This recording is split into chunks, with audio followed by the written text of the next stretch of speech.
গল্পটি আরও ভালোভাবে উপভোগ করার জন্য হেডফোন ব্যবহার করুন। বইটি সত্য দেশ পাবলিশিং কর্তৃক সংরক্ষিত।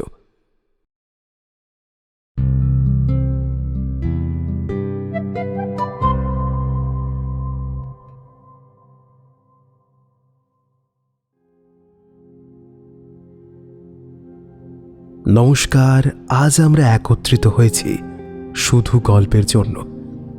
আপনারা যদি এখনও শুধু গল্পের জন্যকে সাবস্ক্রাইব না করে থাকেন তাহলে শিগগিরই করে ফেলুন। আসছে নতুন নতুন চমক। আজ আপনাদের অনুরোধে বিশেষ অ্যাডভেঞ্চার কাহিনী। অজেয় রায় বাংলা সাহিত্যের এক উজ্জ্বল নক্ষত্র। জন্ম 17ই আগস্ট 1934, বীরভূম জেলার শান্তিনিকেতনে। লেখক তার প্রথম জীবনে বিশ্বভারতী এগ্রিকালচার ইকোনমিক্স রিসার্চ সেন্টারের কর্মী ছিলেন। পরবর্তীকালে তিনি আমাদের উপহার দেন বহু কিশোর সাহিত্যের গল্প ও উপন্যাস।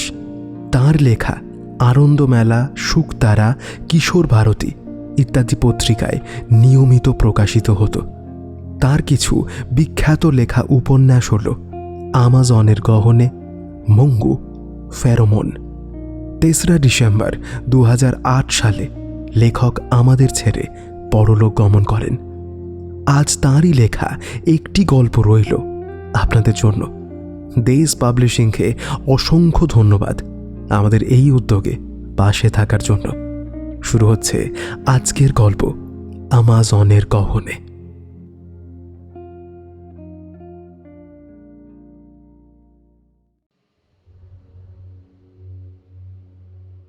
টনি মার্কোর সঙ্গে আমাদের আলাপ হয় এক বিচিত্র পরিবেশে, আর সেই আলাপই হলো এক রোমাঞ্চকর অ্যাডভেঞ্চারের সূত্রপাত।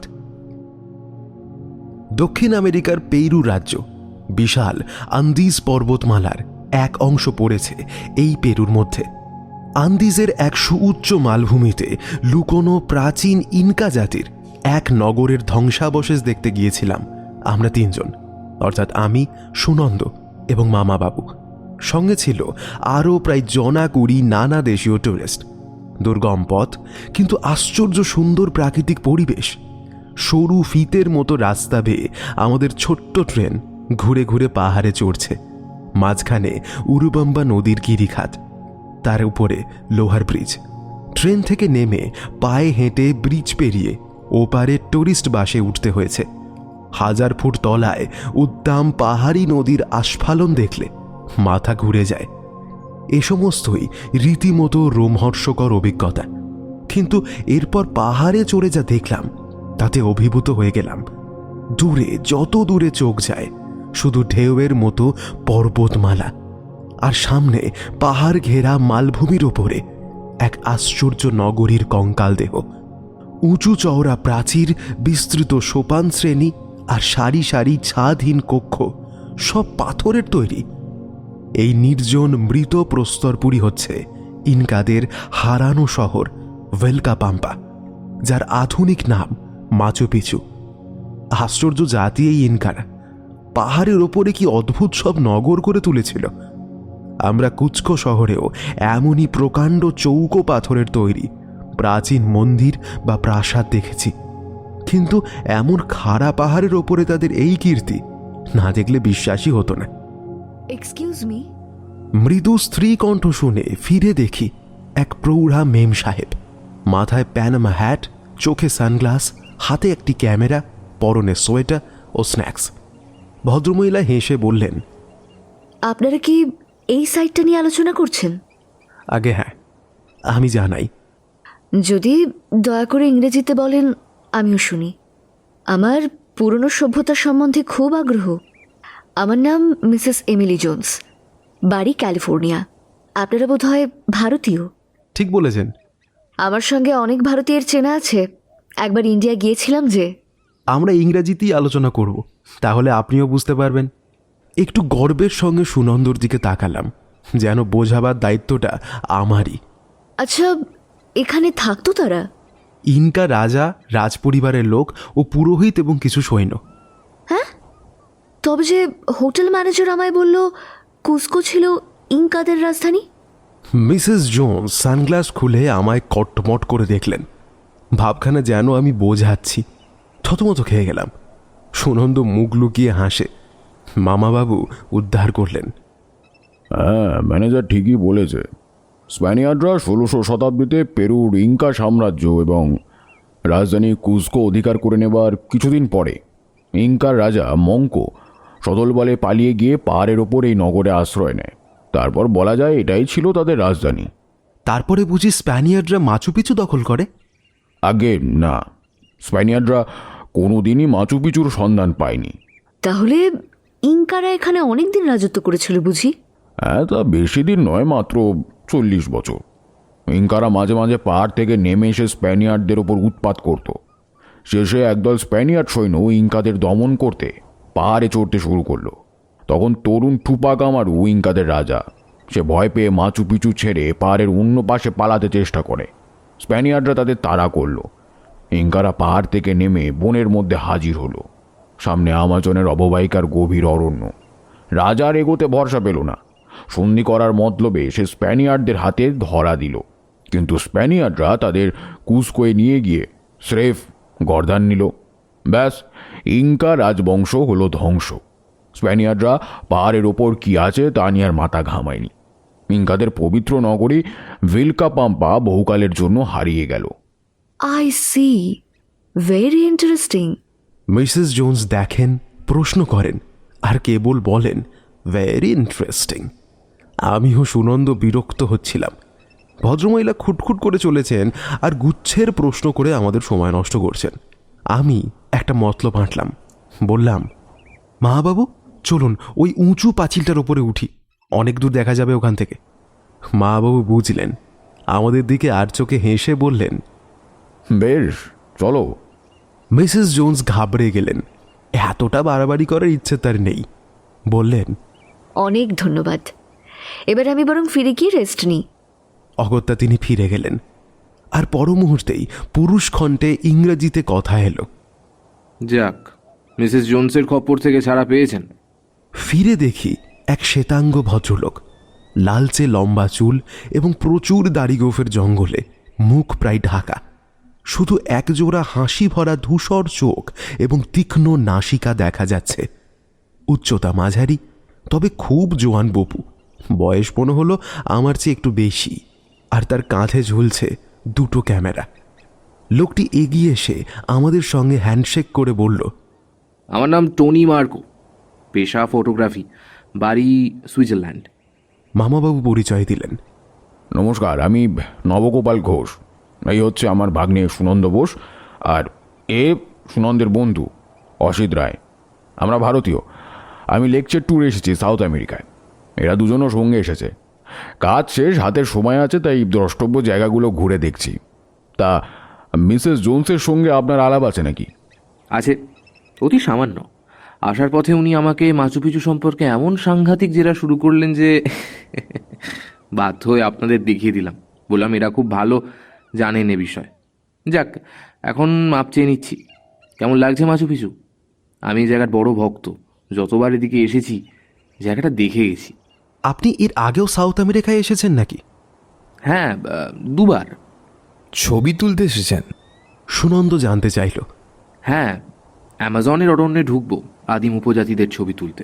গতবারও গিয়েছিলাম এই ধরনের ছবি তুলতে, কিন্তু নানা ঝামেলায় তাড়াতাড়ি ফিরে আসতে হলো, তাই আবার এসেছি। মার্কোর সঙ্গে মাচু পিছু ঘুরে ঘুরে দেখলাম সূর্য মন্দির, রাজপ্রাসাদ, পূজা বেদি।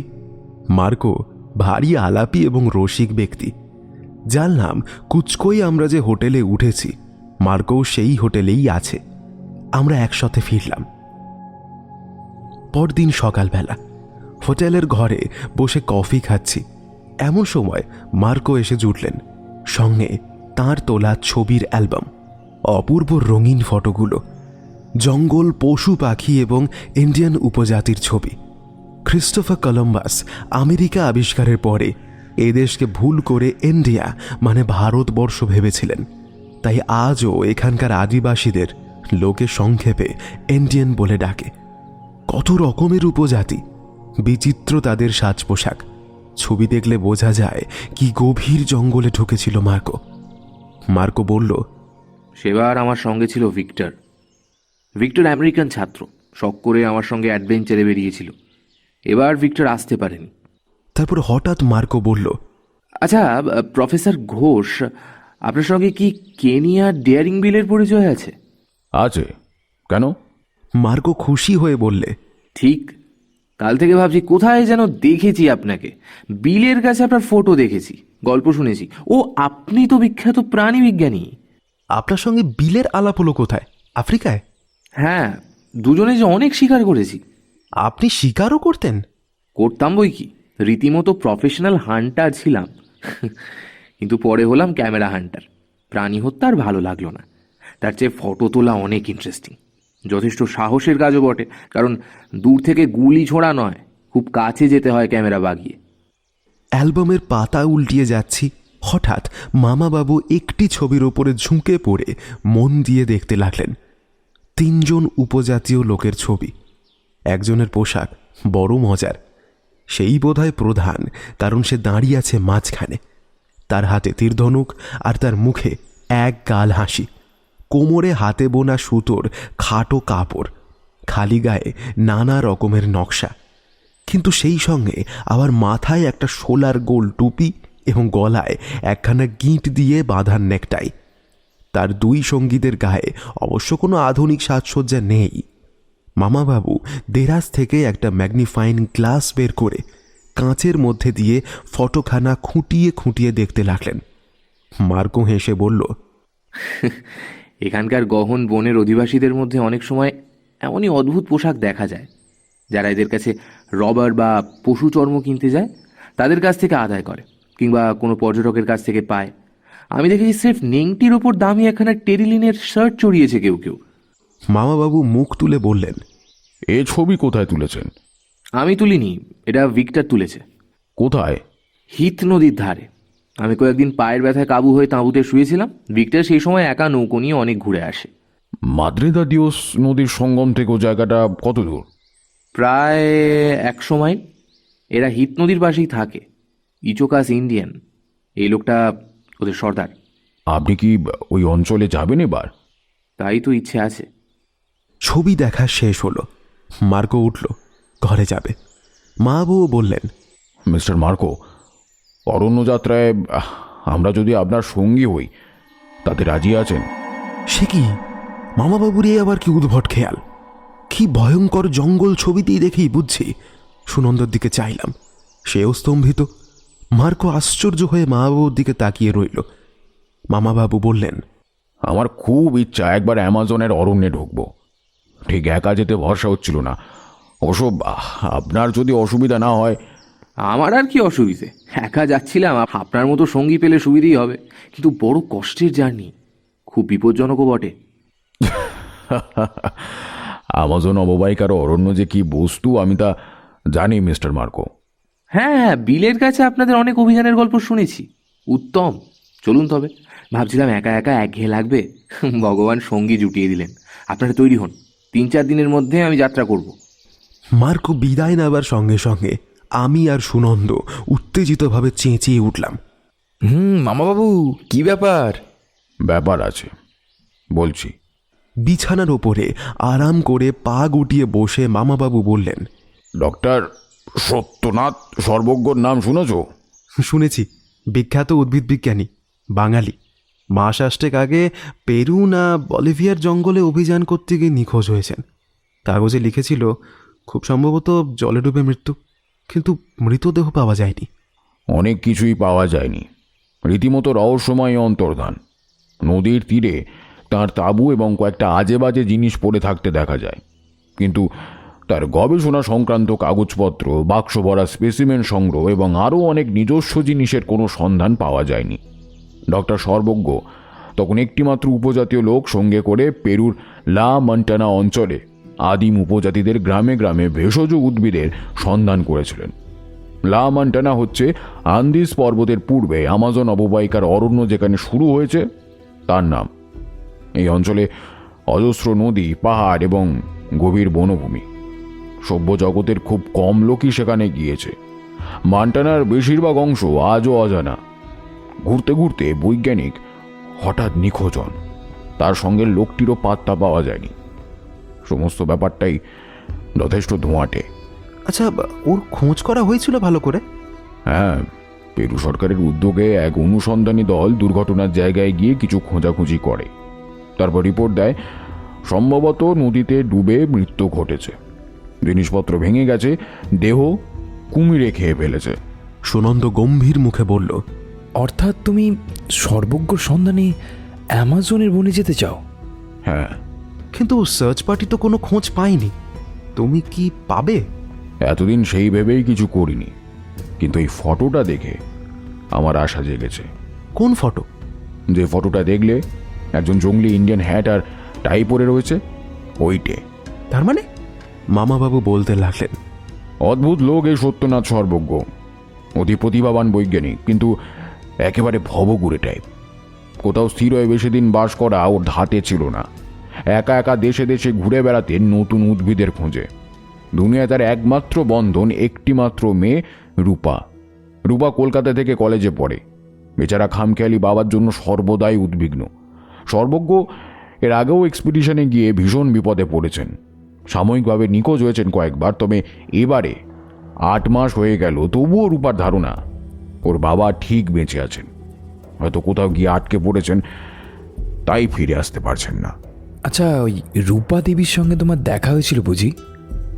হয়েছিল তো। রূপা নিজেই এসেছিল আমার কাছে। সর্বজ্ঞর সঙ্গে আমার সামান্য আলাপ ছিল, সেই সূত্রে রূপাকেও চিনি।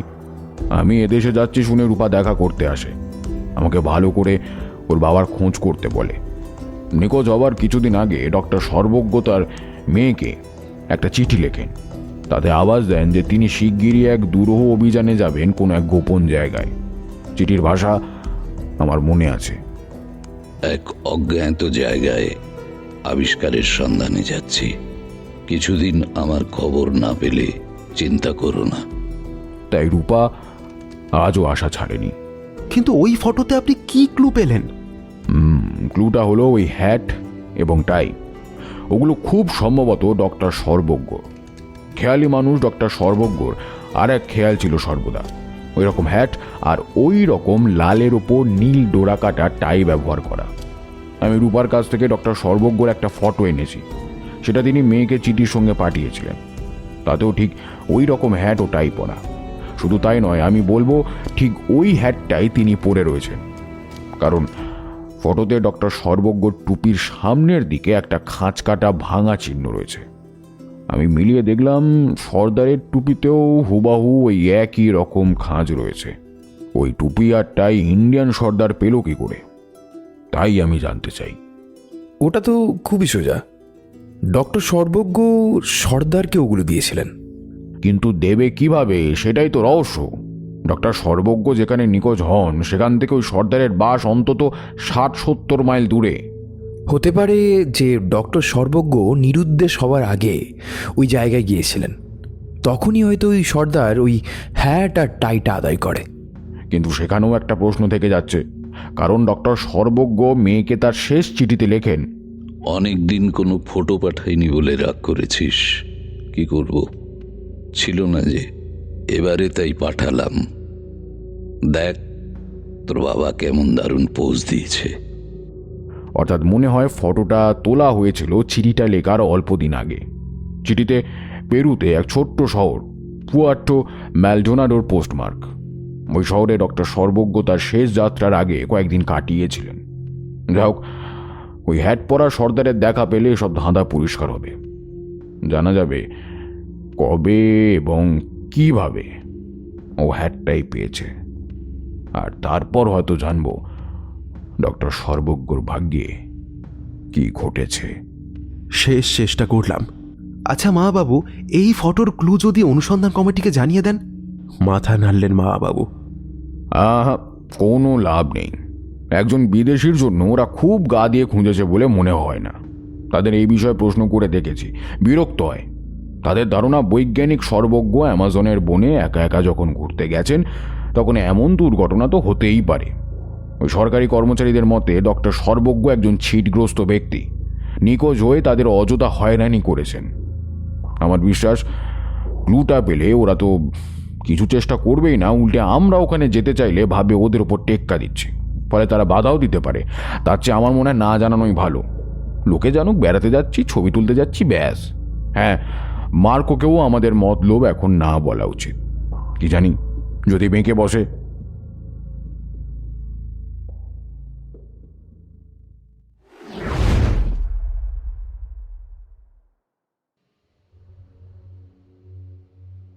কুচকো থেকে আমরা উড়োজাহাজে চেপে মাদ্রে দে দিয়স নদীর পাড়ে ছোট্ট শহর পুয়াটো ম্যালডোনাডোয় উপস্থিত হলাম।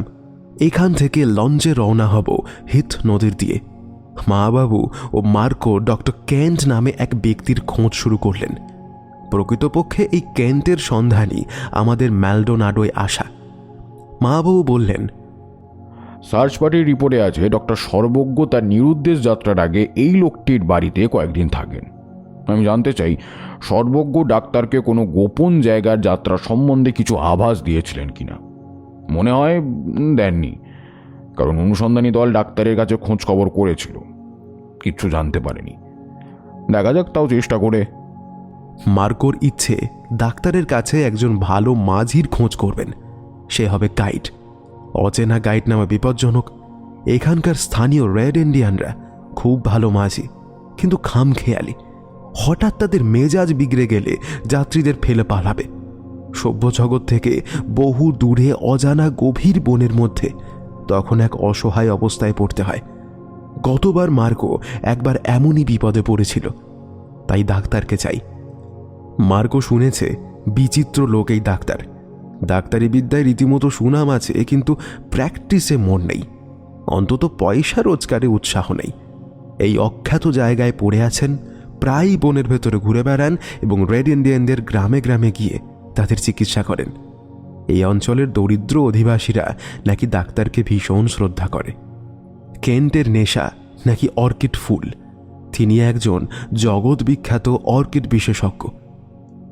একেবারে শহরের সীমানায় ডাক্তারের বাড়ি। ডাক্তারের বাড়ির গেটের সামনে এসেছি এমন সময় এক শ্বেতাঙ্গ ভদ্রলোক সাইকেল চেপে বাইরে থেকে এসে আমাদের দেখে নেমে পড়লেন। বেটেঘাটো গোলগাল লোকটি, মাথা জোড়া টাক। মার্কো বলল, এটা কি ডাক্তার কেন্টের বাড়ি? আমরা তার সঙ্গে দেখা করতে চাই।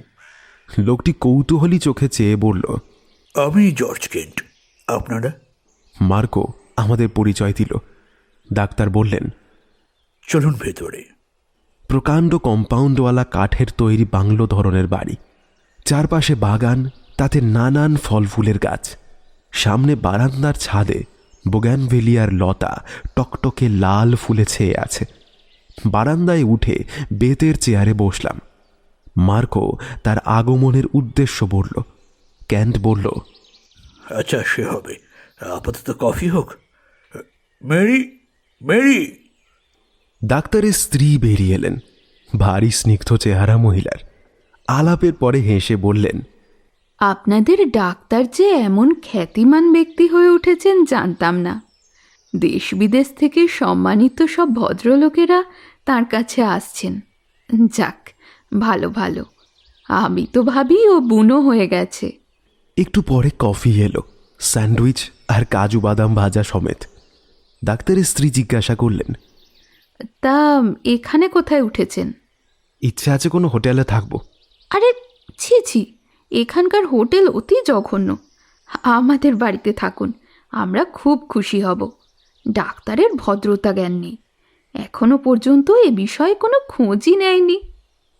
দেখো মেরি, ওরা যে এখানে থাকবেন সে ডিসিশন আমি অলরেডি নিয়ে ফেলেছি। শুধু সুযোগ বুঝিয়ে কথাটা পারবার অপেক্ষায় ছিলাম। ডাক্তার ও মেরি কখনো ইংরেজি কখনো স্প্যানিশ ভাষায় কথা বলছিলেন। মেরি জাতিতে ইংরেজ, ডাক্তার স্কচ। তারা কয়েক পুরুষ এদেশে আছেন। এদেশের বেশিরভাগ লোক স্প্যানিশ ভাষায় কথা বলে, কারণ স্প্যানিয়ার্ডরাই প্রথম পেরুতে বসতি স্থাপন করে।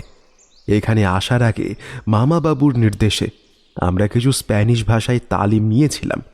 আর অভিযানে বেরোবার আগে মার্কো শিখিয়েছেন এখানকার অধিবাসীদের প্রচলিত ভাষা হলো টোপি, সামান্য কাজ চালাবার মতো। ফলে কথাবার্তা আমরা মোটামুটি বুঝতে পারছিলাম। কথার ফাঁকে ডাক্তার মা বাবুকে প্রশ্ন করলেন, আপনারা ইন্ডিয়ার কোন অংশের লোক? ইন্ডিয়া এবং ক্যালকাটা শুনে একটু থমকে গিয়ে বললেন, কি আশ্চর্য! আরেকজন ক্যালকাটার লোকের সঙ্গে আমার পরিচয় হয়েছে, সায়েন্টিস্ট সর্বজ্ঞ। চেনেন তাকে? মামাবাবু চোখ চকচক করে উঠল, বললেন, চিনি, তবে সামান্য। আচ্ছা, সর্বজ্ঞ নিরুদ্দেশ হওয়ার ব্যাপারটা কেমন রহস্যজনক নয় কি? না পাওয়া গেল দেহ, না পাওয়া গেল তার জিনিসপত্র। এমনও হতে পারে বৈজ্ঞানিক কোথাও আটকে পড়েছেন, বন্দি বা অসুস্থ হয়ে আছেন, ফিরে আসতে পারছেন না। হতে পারে। আমি একবার নিরুদ্দেশ হয়েছিলাম মেক্সিকোয়। মেরি 3 মাস আমার কোনো খবর পায়নি। আচ্ছা, সর্বজ্ঞ ম্যালডোনাডো ছাড়বার আগে উনি কোথায় যাচ্ছেন সেই বিষয়ে আপনাকে কিছু বলেছিলেন? না। সংক্ষিপ্ত উত্তর। মনে হলো যে এই বিষয়ে আলোচনা করতে ডাক্তার অনিচ্ছুক। হয়তো তাকে অনেক জেরা করা হয়েছে, তাই এ ব্যাপারে তার বিরক্তি জন্মেছে। মার্কো ছবি তুলতে লেগে গেল। রক্তবর্ণ ভ্যাগানভেলিয়ার ঝাড় ব্যাকগ্রাউন্ডে রেখে ম্যারির ফটো তুলল। মাবাবু বললেন, একটা কথা মনে পড়ল। আমি সাউথ আমেরিকায় আসার আগে বৈজ্ঞানিক সর্বজ্ঞর মেয়ে আমার সঙ্গে দেখা করে। দুর্ঘটনার কিছুদিন আগে সর্বজ্ঞ মেয়েকে তার একখানা ফটো পাঠিয়েছিলেন। ওর মেয়ে বলেছে ফটোতে সর্বজ্ঞ মাথায় সোলার হ্যাট ও লাল নেকটাই পরেছিলেন, গায়ে নেভি ব্লু শার্ট। ফটোটা মেয়ে হারিয়ে ফেলেছে। ওই ফটোর আরও কপি সে চায়।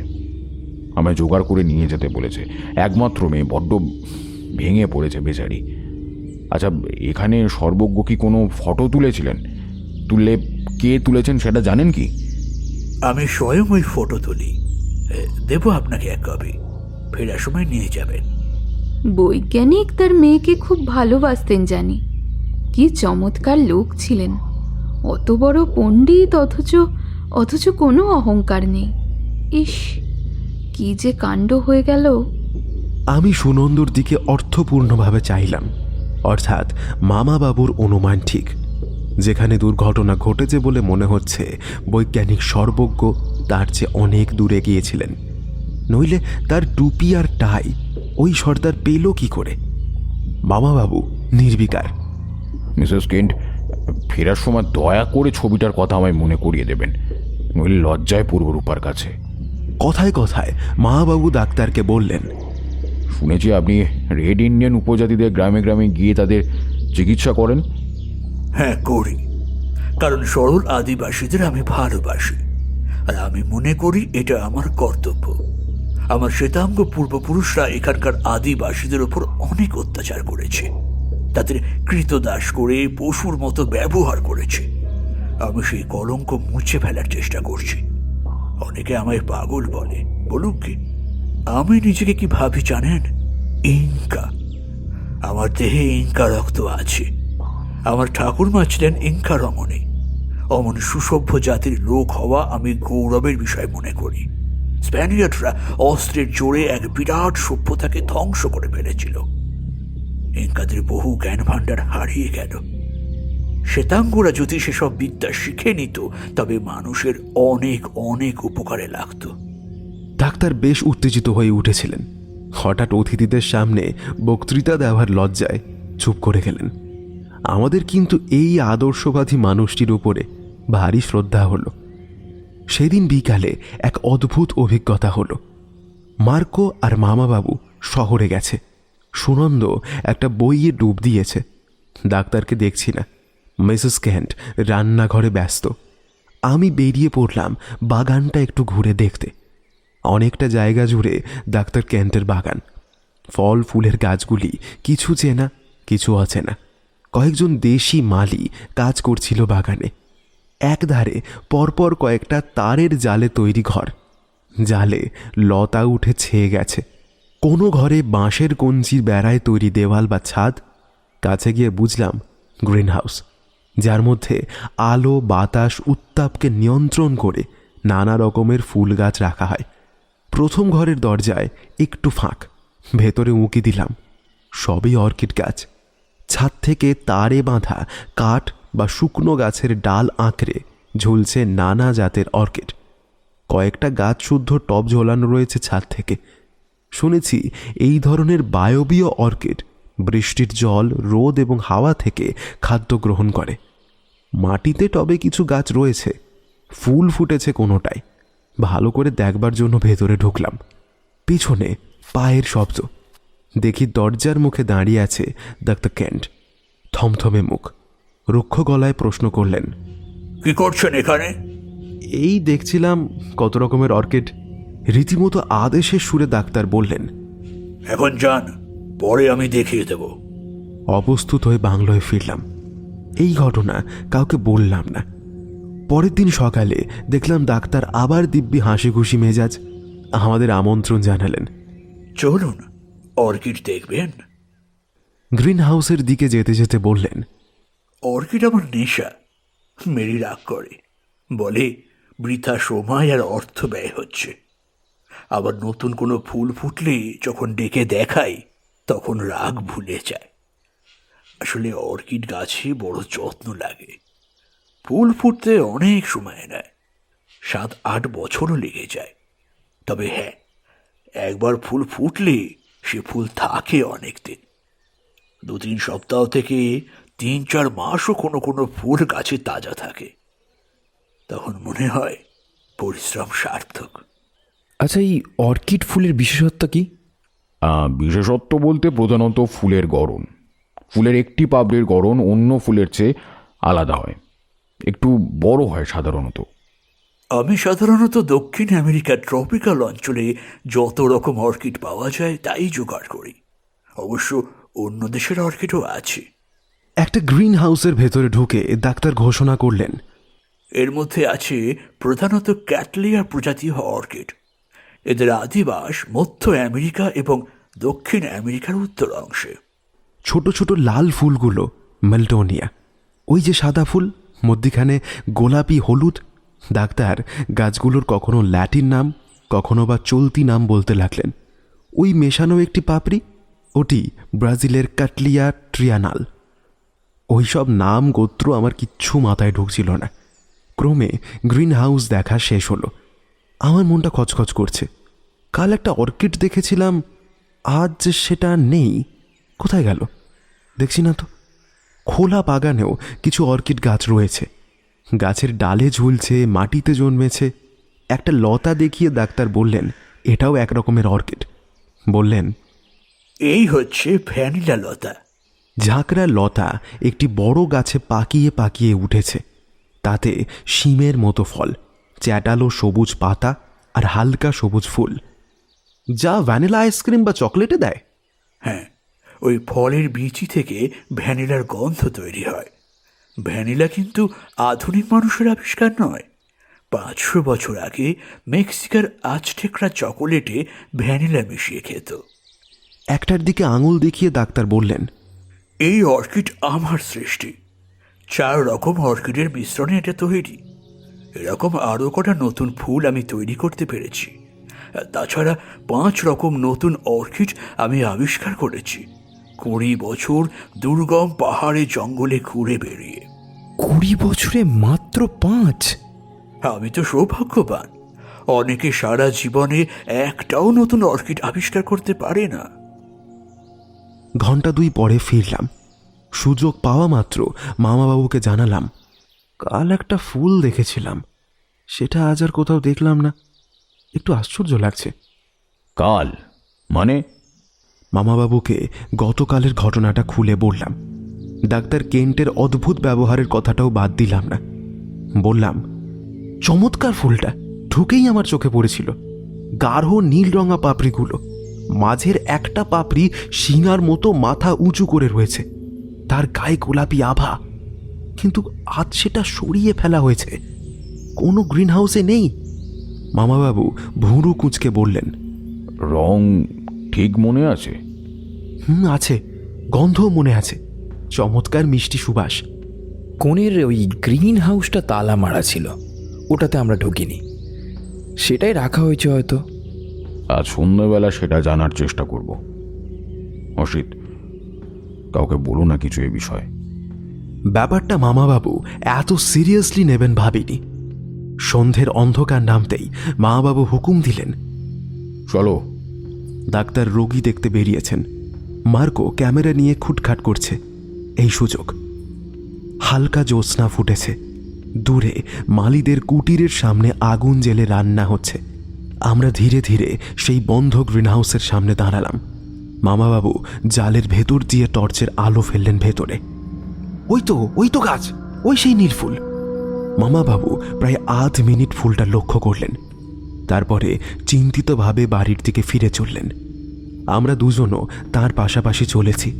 হঠাৎ অন্ধকারে বিদ্যুতের মতো কি একটা প্রাণী লাফিয়ে পড়ল সামনে। সঙ্গে সঙ্গে টর্চ ফেলে ভয়ে কাঠ হয়ে গেলাম। একটা জাগুয়া, প্রকাণ্ড আকার, হলুদের ওপরে কালো ছোপ ছোপ, দেহটা টান টান, ওঁত পেতে বসে দন্ত বিকশিত করে গড়গড় করছে আমাদের দিকে চেয়ে। তার লেজ অল্প অল্প নড়ছে, সবুজ চোখ দুটো জ্বলছে হিংস্র রাগে। বাঘটা দেরি করছে কেন? সহসা এলো ডাক্তারের গলা। মামকো! এবারে দেবে লাফ। আমার গলা শুকিয়ে এসেছে, বুকের ভেতরে হাতুড়ি পিটছে, কিন্তু অমনি বাঘটা পেছনে ফিরে দেখলো একবার। পর মুহূর্তেই দীর্ঘ লাফে অদৃশ্য হয়ে গেল ছোপের আড়ালে। দৌড়ে এলেন ডাক্তার। এ কি, অন্ধকারে বেরিয়েছেন কেন? খুব ভয় পেয়েছেন তো? মামাবাবু প্রথম কথা বললেন। ওটা কি আপনার পোষা বাঘ? হ্যাঁ, আক্রমণ করে না কাউকে, তবে অচেনা মানুষ দেখলে ভয় দেখায়, দিনেও ছাড়া থাকে।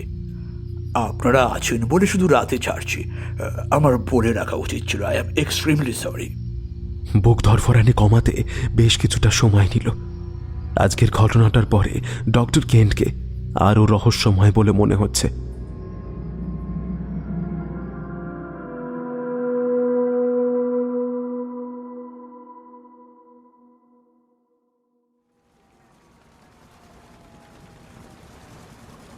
পরদিন আমরা ম্যালডোনাডো ছাড়লাম।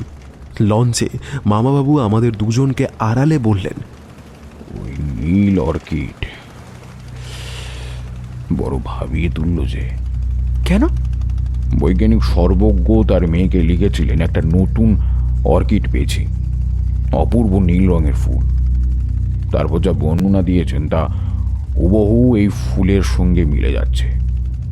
প্রশ্ন হলো, সর্বজ্ঞর আবিষ্কার ডাক্তার কেন্টের হাতে এলো কি করে? কেনই বা উনি ফুল আমাদের কাছ থেকে লুকিয়ে রাখতে চান? হয়তো সর্বজ্ঞ ডাক্তারকে গাছটা উপহার দিয়েছেন। তাহলে এত লুকোচুরির দরকার কি? ওই ডাক্তারকে তো প্রথমে দেখে খুব ভালো লোক বলেই মনে হয়েছিল। পৃথিবীতে এমন অনেক সৎ লোক আছেন যারা তাদের শখের জিনিস সংগ্রহ করতে এমন সব কাণ্ড করে বসেন যা সুস্থ মস্তিষ্কে চিন্তা করা যায় না।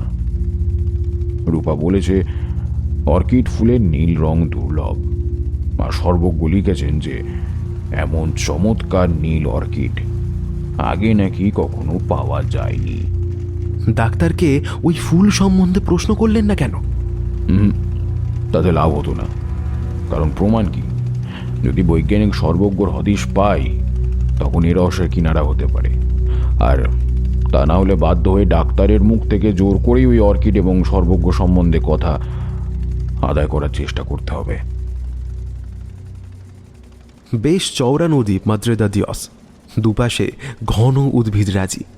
লোকালয় বলে প্রায় কিছু নেই। আমাদের লঞ্চ বেশ বড়, তাতে যাত্রীও অনেক। শ্বেতাঙ্গ, কৃষ্ণাঙ্গ, তাম্রবর্ণ, রেড ইন্ডিয়ান ইত্যাদি নানা জাতের মানুষ রয়েছে। আর রয়েছে কিছু গরু, ছাগল, মুরগি। নানা বাণিজ্য সম্ভার উঠেছে লঞ্চে। কাঁদি কাঁদি কলা, রাবারের গোলা, আখ, পেঁপে, ভুট্টা ইত্যাদি। তাছাড়া আধুনিক জগতে তৈরি টিনের খাবার, জামা কাপড়, ওষুধপত্র। বনভূমিতে নিঃসঙ্গ খামারগুলির এই সমস্ত জিনিস বড় দরকার। এখানে লোকগুলো কেমন বেপরোয়া, কেমন যেন একটা গা ছাড়া ভাব। সময় নিয়ে কেউ যেন ব্যস্ত নয়। লঞ্চ থামলে ধীরে সুস্থে ওঠে, নামে, কথায় কথায় তর্ক বাঁধে। প্রায় সবার কাছে পিস্তল বা ছুরি থাকে, যখন তখন টেনে বের করে। আবার দেখেছি পরস্পরের ভাবও হয়ে যায় চট করে। আমরাও আগ্নেয়াস্ত্র নিয়েছি, তবে মার্কোর ভাষায় শুধু আত্মরক্ষা এবং খাদ্য সংগ্রহের প্রয়োজনে। অরণ্য অভিযানে উপস্থিত বুদ্ধি এবং দৃঢ় নার্ভই প্রধান হাতিয়ার। এই লঞ্চেই বুড়ো পেট্রো লোপেজ আমার ও সুনন্দর নজরে পড়ে। ছোটখাটো মানুষটি নোংরা পোশাক পরে রেলিংয়ের ঠেস দিয়ে বসে আছে, মুখে অজস্র ভাঁজ, হুড দেওয়া জকি টুপি মাথায়, দাঁতে পাইপ কামড়ে চক্ষু মুদে ঝিমোচ্ছে। একজন খালাসি চেঁচিয়ে উঠে বলল, এই কি গো পেড্রো লোপেস, যাচ্ছ কোথায়? এই নতুন কোনো খোঁজটোজ পেলে নাকি? বৃদ্ধ তির্যক দৃষ্টিতে চাইল খালাসির দিকে, উত্তর দিল না। এই বয়সে বেশি ঘোরাঘুরি কিন্তু ভালো নয় বুড়ো। চকিতে খাড়া হয়ে উঠল বৃদ্ধর দেহ, ভাঙা গলায় হুঙ্কার ছাড়ল, খবরদার বুড়ো বলবি না, জানিস আমার হাতের টিপ এখনো কেমন, দেখবি নাকি পরীক্ষা করে। ছোকরা খালাসি চট করে আড়ালে সরে গিয়ে মন্তব্য করল, উফ, কি রাগী বুড়ো রে বাবা। একজন বয়স্ক লোক পেট্রোকে কি জানি বলতেই সে তেড়ে উঠল। থাক, আর উপদেশ দিতে হবে না, আমার ভালো মন্দ আমি বুঝবো। জেনে রাখো, লোপেজ বংশের কেউ বিছানায় শুয়ে মরে না। মূর্খের দল, আমায় ঠাট্টা করা। হাহ, বরাত যদি ভালো হয় তো প্রমাণ করে দেব ফার্ডিনান্দ লোপেজের কথা সত্যি কিনা। যত চাপ। পেট্রো সবার মুখের পানে চ্যালেঞ্জের ভঙ্গিতে তাকালো। মামাবাবু ও মার্কো অবশ্য এ দৃশ্য দেখেনি। হিত নদীর সঙ্গমস্থলে আমরা লঞ্চ থেকে নামলাম। গ্রামের ঘাটে পেট্রো লোপেজকে আবার দেখলাম। শুধু দেখা নয়, এবারে কথাও হলো। পেট্রো নিজেই এসে আমাদের বললে, তোমরা কোন দেশের লোক? আমরা ইন্ডিয়ার লোক। উত্তরটা শুনে পেট্রো কিছুক্ষণ আমাদের দিকে তাকিয়ে থেকে আবার প্রশ্ন করল, তোমরা যাচ্ছ কোথায়? ওই হিত নদীতে ঘুরবো আর ছবি তুলব। পেট্রো ভুরু কুঁচকে উত্তর দিল, তোমাদের দেশে আর একজন এসেছিল এখানে, তোমরা তার কেউ হওটাও নাকি? আমরা অবাক, কি উত্তর দেব ভেবে পাই না। বুড়ো কিছুক্ষণ আমাদের দিকে তাকিয়ে থেকে উল্টো দিকে ঘুরে চলে গেল। এবারে আমরা টমকে খুঁজে বের করলাম। টম অল্প বয়সী, আধা ইন্ডিয়ান, ভালো মাঝি। দুটো ক্যানু জোগাড় হলো। ক্যানু হচ্ছে একরকমের হালকা ছোট নৌকা। টম ছাড়া আরও 3 জন দেশি বাঁঝি নিলাম সঙ্গে। প্রয়োজনীয় জিনিসপত্রে নৌকা বোঝাই করে আমরা 2 দিন পরে জলে পড়লাম। ক্রমে হিত নদীতে প্রবেশ করলাম। শুরু হলো আমাদের আসল অভিযান। নিবিড় অরণ্যময় আদিম প্রাকৃতিক পরিবেশের মধ্যে দিয়ে চলেছি আমরা। গত 3 দিনে একটি মাত্র অন্য নৌকার দেখা পেয়েছি। 2 জন স্পেনীয় ব্যবসায়ী উপজাতিদের গ্রাম থেকে রাবার সংগ্রহ করে ফিরছিল। হিত নদী চওড়া নয়, কিন্তু খরস্রোতা। দুধারে ঘন উদ্ভিদের রাজ্য। এই বনের মজা হচ্ছে পাখি বা কীটপতঙ্গ ছাড়া বড় জীবজন্তু দেখা যায় না। তবে কান পাতলে নানা রকমের ডাক শোনা যায়। আমাদের মাঝিদের তীক্ষ্ণ চোখ অবশ্য গাছের পাতার আড়ালে অনেক অদৃশ্য জীবের অস্তিত্ব আবিষ্কার করে। আর যেটা সকলে দেখতে পায় সেটা হলো বাঁদরের বাঁদরাবি। পাখি আর প্রজাপতি কত রকমের। সন্ধ্যের মুখে ঝাঁকে ঝাঁকে ওড়ে হলদে সবুজ টিয়া পাখিরা। কর্কশ কলরবে নদী তট মুখর করে তোলে। দক্ষিণ আমেরিকার বড় জাতের টিয়া, যাদের বলে ম্যাকাও, সেগুলি পালকের রং দেখবার মতো। সবুজে হলুদে লাল নীল মেশানো বিচিত্র রং। ঝড়ের মতো উড়ে যায় জোড়ায় জোড়ায়। জলের মধ্যে ছো মারে মাছরাঙা। বেনেবইয়ের মিষ্টি ডাক শোনা যায়। জলের ধারে লম্বা পা ফেলে পায়চারি করে সারস। কখনো দেখি ধ্যানমগ্ন বক টুকটুকে লাল আইবিস সবুজের ভেতরে চমৎকার দেখায়। ধীরে ধীরে এগোই। কখনো নৌকা থামিয়ে তীরে উঠে বনে ঢুকি। মার্কো ছবি তোলে পশু পাখির, খোঁজে উপজাতির বসতি। মামাবাবু খোঁজেন নতুন প্রাণীর স্পেসিমেন। নদী তীরে যাও বা কিছু পশু পাখি চোখে পড়ে, বনে ঢুকলে সব মিলিয়ে যায়, মিশে যায় গাছপাতার অন্তরালে। এ বনে পায়ে হেঁটে ঘোরা বড় কঠিন কাজ। বিশাল বিশাল মহিরুহের তলায় দিনের বেলাতেও সন্ধ্যার অন্ধকার। গাছের গুঁড়িকে পাক খেয়ে খেয়ে ওপরে উঠে গেছে মোটা মোটা লতা সূর্যালোকের সন্ধানে। মাথার অনেক উপরে ডালপাতার ঘন আচ্ছাদন। কদাচিৎ একফালি রোদ এসে তীরের মতো মাটিতে পড়ে। বড় গাছের তলায় ঝোপঝাড়, কাঁটা গাছে গাছ ছড়ে যায়। বেশিরভাগ গাছপালাই অচেনা।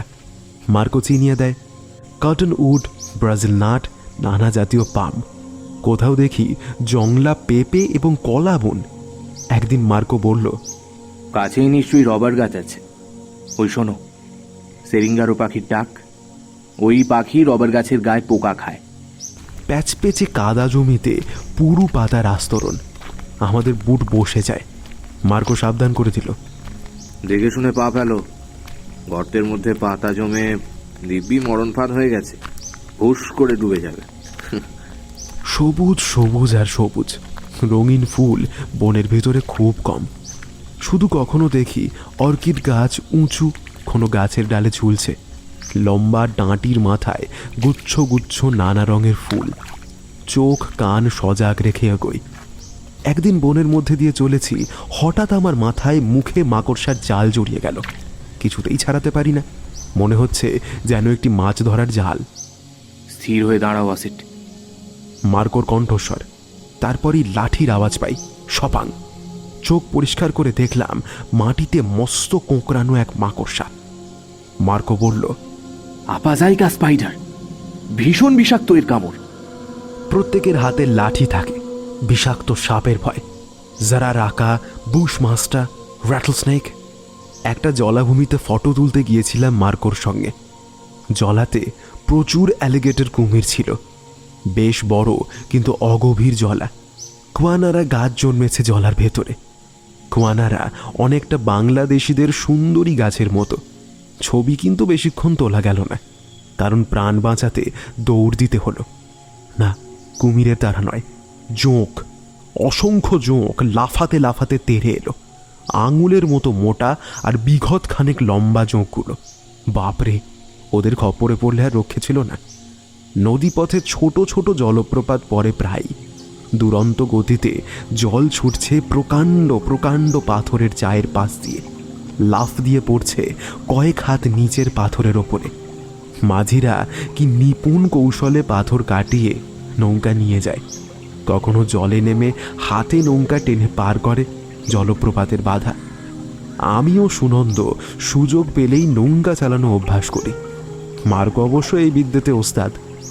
রাতে বেশিরভাগ সময় শুই তীরে গাছের ডালে হ্যামক বা দড়ির দোনলার বিছানা টাঙিয়ে।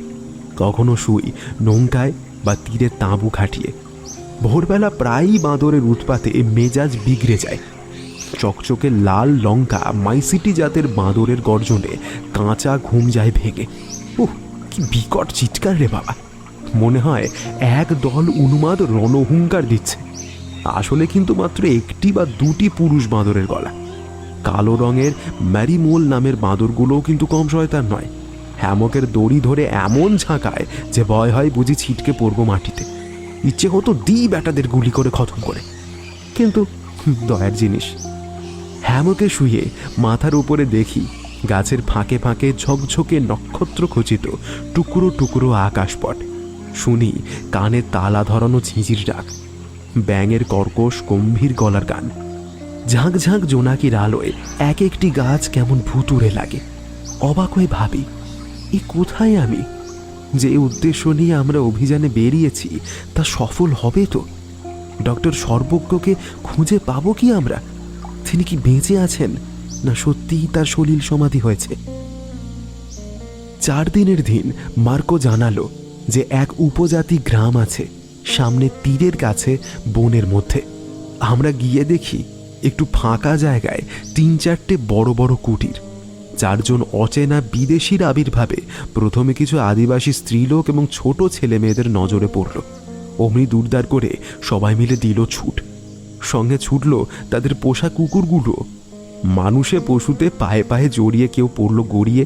চেঁচামেচি করতে করতে লাফ দিয়ে ঘর থেকে বেরিয়ে এলো কয়েকজন পুরুষ, তাদের হাতে তীর, ধনুক, বর্ষা। মার্কো চিৎকার করে দেশি ভাষায় বলতে লাগলো, আমরা আমরা বন্ধু, আমরা বন্ধু। তখন গ্রামবাসীরা ধীরে ধীরে কাছে এগিয়ে এলো। ওরা আমাদের সর্বাঙ্গ চাপড়ালো, আমরাও তাই করলাম। দেখতে দেখতে তাদের সন্দেহ কেটে গেল। আমাদের তারা বন্ধু বলে মেনে নিল। রেড ইন্ডিয়ানদের চেহারা অনেকটা আমাদের দেশের নাগাদের মতো, খালি গায়ে নানা রঙের নকশা। মজার ব্যাপার লক্ষ্য করলাম, মেয়েদের চেয়ে পুরুষের সাজসজ্জার বহর কিঞ্চিত বেশি। ছেলে বা মেয়েদের পরনে গাছের ছাল বা সুতির পোশাক, আধুনিক প্যান্ট বা পেটিকোটও পরেছে কেউ কেউ। এই উপজাতিরা চাষ করে, মাছ ধরে। আমাদের উপহার দিল কলা, ভুট্টা এবং ম্যান্ডিওকা। ম্যান্ডিওকা রাঙালুর মতো উদ্ভিদমূল, আর তার আটা বানিয়ে রুটি করে খায় এখানকার আদিবাসীরা। আমরা পরবর্তীতে দিলাম পুঁতির মালা, লোহার বড়শি, রঙিন জামা কাপড়। মার্কো ওদের পিয়ানো আর্কেডিয়ান বাজিয়ে শোনালো। ওরা তো মুগ্ধ। শব্দ বের হলেই সবাই হেসে কুটোপুটি। এমন অদ্ভুত আওয়াজ তারা কোশমিন কালেও শোনেনি। আরও 2-3টি উপজাতি গ্রামে গিয়ে ছবি তোলা হলো। সবার মেজাজে যে নরম তা নয়, কেউ কেউ বেশ উগ্র, বিদেশিদের পছন্দ করে না। মার্কো কিন্তু ঠিক তাদের সঙ্গে ভাব জমিয়ে ফেলল। একদিন নদী তীরে তাঁবু ফেলে বিশ্রাম করছি দুপুরবেলা। মার্কো হঠাৎ প্রশ্ন করল, প্রফেসর ঘোষ, এইভাবে খুঁজে বৈজ্ঞানিক সর্বজ্ঞর হদিশ পাবেন কি? চমকে গেলাম মার্কোর কথা শুনে। মামাবাবু অবাক, বললেন, আপনি জানলেন কি করে যে আমি বৈজ্ঞানিক সর্বজ্ঞর খোঁজ করছি? আমার চোখ ও কান আছে। ডক্টর কেন্টকে অত প্রশ্ন করলেন আপনি। ইন্ডিয়ানদের গ্রামে গিয়ে সর্বজ্ঞর ফটো দেখিয়ে খোঁজ খবর করছেন, সব আমি লক্ষ্য করেছি। জানি বৈজ্ঞানিক সর্বজ্ঞর কেস রহস্যজনক, কিন্তু সঠিক কোনো ক্লু পেয়েছেন কি? মামাবাবু খানিক চুপ করে থেকে বললেন, পেয়েছি। কি? মাবাবু সমস্ত বললেন। ভিক্টরের তোলা সেই ফটো, দুর্ঘটনাস্থল থেকে অনেক দূরে সত্যনাথ সর্বজ্ঞর হ্যাট ও টাই পরা উপজাতি সর্দারের ছবি। এ বিষয়ে মাবাবুর অনুমান শুনে মার্কো উত্তেজিত হয়ে উঠল। ইস, আগে বলতে হয়। মিছিমিছি কটা দিন নষ্ট হলো। চলুন সোজা সর্দারকে ধরিকে। সেদিনই এক অদ্ভুত ঘটনা ঘটল। আমি আর সুনন্দ বনে ঢুকেছি। ইচ্ছে সজারু বা এগুটি পেলে শিকার করব। প্রকাণ্ড একটা গাছের কাছে গিয়ে শুনি কেমন বিচিত্র আওয়াজ হচ্ছে, কর্মর মর্মর জাতীয় শব্দ। কিসের শব্দ? আবিষ্কারের চেষ্টায় ওপরে গিয়ে দেখি একটি দঙ্গল টিয়া পাখি গাছ থেকে বেরিয়ে উড়ে পালালো। হঠাৎ আমাদের সামনে আমাদের দুজনকে চমকে দিয়ে আবির্ভূত হলো আমাদের একটি চেনা লোক, পেড্রো লোপেজ। সে হুঙ্কার ছাড়ল, সরে এসো এখান থেকে, এক্ষুনি এক্ষুনি! অবাক হয়ে দেখছি তাকে। পেট্রো খ্যাক করে আমাদের জামা ধরে হির হির করে টানতে নিয়ে চলল। বুড়োর গায়ে তো আচ্ছা জোর। বেশ খানিকটা যাবার পরে নিজেদের ছাড়িয়ে নিয়ে রেগে বললাম, কি ব্যাপার? উত্তরের আগেই এক কর্ণভেদী শব্দে শিউরে উঠলাম। সেই বিশাল গাছটা সমস্ত অরণ্যটাকে কাঁপিয়ে মাটিতে লুটিয়ে পড়ল। আর আধ মিনিট ওখানে থাকলে আমরা ওই গাছের তলায় চাপা পড়ে পিষে যেতাম।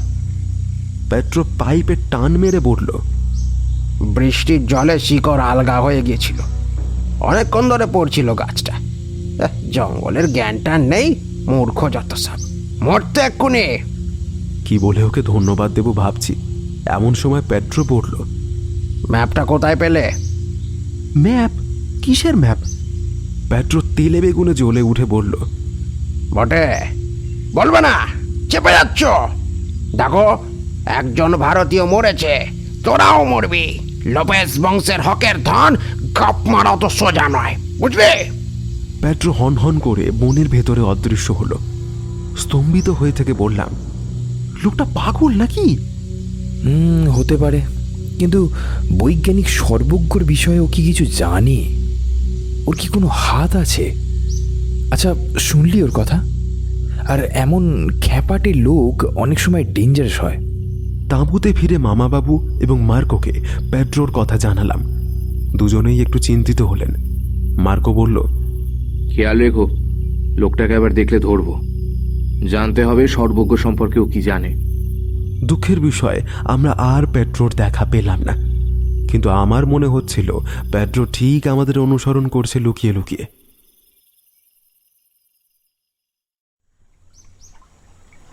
নৌকা চলেছে, দুপাশে সেই একঘেয়ে বনভূমি আর সেই একই প্রাণী জগৎ। নতুনত্বের মধ্যে একটি বিশাল অ্যানাকোন্ডা দেখলাম। জঙ্গলের কিনারে গাছের ডালে পাকে পাকে জড়িয়ে মাথা ঝুলিয়ে ওঁত পেতেছিল। দক্ষিণ আমেরিকার এই অজগর। ভাগ্যিস দেখতে পেয়েছিল মাঝিরা, কোনো রকমে একটি গাছের ঝুড়ি আটকে নৌকা থামিয়ে ফেলল। তারপরে অনেকখানি সরে এড়িয়ে গেল সেই মহাসর্পের উত্তত আলিঙ্গন। আর সুনন্দ একদিন ইলেকট্রিক ইল মাছের শখ খেল। ইল আমাদের দেশের বান মাছের মতো দেখতে, লম্বাটে গড়ন। মাঝিরা জাল পেতে মাছ ধরছিল নদীতে, একটা ছোট্ট ইলেকট্রিক ইল আটকা পড়েছিল তার মধ্যে। সুনন্দ মাছ বের করতে করতে জালের ভেতরে হাত ঢোকাতেই শখে কুপোকাত। বেচারার শরীর অনেকক্ষণ অসাড় হয়েছিল। মার্কো প্রাণপণে ম্যাসাজ করে সুনন্দকে সুস্থ করে তুলল। তারপরে শুরু হলো তার ঠাট্টা। কি হে বীরপুরুষ, বুঝছো তো কি ডেঞ্জারাস এই দেশ? এখনো ভেবে দেখো ফিরে যাবে কিনা। শুনলাম বড় ইলেকট্রিকের শকে নাকি জীবিত মানুষের প্রাণহানিও ঘটতে পারে। আমরা এক বারাকায় উপস্থিত হলাম। এদেশে চাষ বা পশুপালনের খামারকে বলে বারাকা। নদী থেকে মাইলখানেক দূরে বনের ভেতরে অনেকখানি জমি পরিষ্কার করে খামার তৈরি করা হয়েছে। মালিক এক জওয়ান, নাম মুলা। কাঠের বাংলো বাড়িতে বৃদ্ধ একা থাকে, সঙ্গে থাকে কয়েকজন দিশি পরিচারক। চাষবাস করে, গরু ছাগল পোষে, উপজাতীয় লোকে শ্রমিকের কাজ করে। এমন গহন বনে সভ্য মানুষের বাস কল্পনা করেনি কেউ। মার্কো বলল, অ্যামাজন অববাহিকার অরণ্যে এমন অনেক ব্যারাকা আছে। মুলার আমাদের পেয়ে ভীষণ খুশি। অনেক কষ্টে জোগাড় করা মহামূল্যবান বিস্কুট এবং কফি খাওয়ালো। রাধুনিকে অর্ডার দিল, অতিথিদের আপ্যায়নের জন্য আজ কচ্ছপের স্যুপ আর টেপিরের মাংস বানাও। মূলের গল্প করল যে দ্বিতীয় মহাযুদ্ধের সময় সে একজন মেজর ছিল। হিটলারের মতবাদ পছন্দ না হওয়াতে একবার পেরুতে জাহাজ আসতে সোজা নেমে পালিয়ে যায় আমাজনের বনে। যুদ্ধের শেষে দেশে গিয়ে দেখে আপনজন প্রায় সবাই মারা গেছে, তাই আবার ফিরে আসে দক্ষিণ আমেরিকায়। মূলের খুব দাবার ভক্ত। বলল, দাবা খেলার লোভে মাঝে মাঝে শহরে যায়, তবে বেশি দিন টিকতে পারিনি। কিন্তু মুলার অনুরোধ করেছিল আরও কিছুদিন থেকে যাওয়ার জন্য, কিন্তু আমাদের তাড়া ছিল, তাই বিদায় নিলাম। মুলারের ব্যারাকা ছাড়ার সময় দুজন লোক আমাদের দৃষ্টি আকর্ষণ করে। হেত নদীতে একখানা ডিঙি নৌকায় বসে তারা চুরুট টানছিল এবং আমাদের লক্ষ্য করছিল। ডাক্তার বলেছে এই অঞ্চলে কয়েকজন পলাতক বিদ্রোহী সৈন্য আশ্রয় নিয়েছে। তারা লুটপাট ছিনতাই করছে। এই লোক দুটোর হাবভাব সন্দেহজনক। দেখো, কোমরে আর্মি বেল্ট। আরও দুদিন নদীপথে যাত্রার পরে আমরা গন্তব্যস্থলে পৌঁছালাম। তীরে কয়েকজন রেড ইন্ডিয়ান ঘোরাঘুরি করছিল। মার্কো তাদের ডাকল। এরা বেশ সপ্রতিভ। ডাকতেই কাছে এলো। আমরা চারজনে ওদের সঙ্গে ওদের গ্রামে চললাম। সর্দারকে চিনতে কোনো অসুবিধেই হলো না। অবিকল সেই ফটোর মুখ, তবে হ্যাট বা টাই নেই। কিছু নুন উপহার দিতে সে বেজায় খুশি, কারণ জঙ্গলে নুনের বড় অভাব। বৈজ্ঞানিক সর্বজ্ঞর ফটো এবং ভিক্টরের তোলা সর্দারের ফটো দেখিয়ে মার্কো সর্দারের সঙ্গে কিছু আকার ইঙ্কিতে কিছুটা ভাষায় সাহায্যের আলাপ শুরু করল। সর্দার মন দিয়ে নিজের ফটোখানা দেখল, তারপরে হঠাৎ উঠে একটা কুটিরের মধ্যে ঢুকল। কি ব্যাপার? অল্পক্ষণের মধ্যেই আবার আবির্ভূত হলো সর্দার।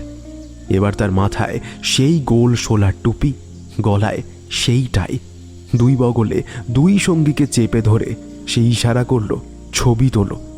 মার্কো তৎক্ষণাৎ ছবি তুলল এবং সর্দারের সঙ্গে আরও কিছু কথা বলে মা বাবুকে জানালো।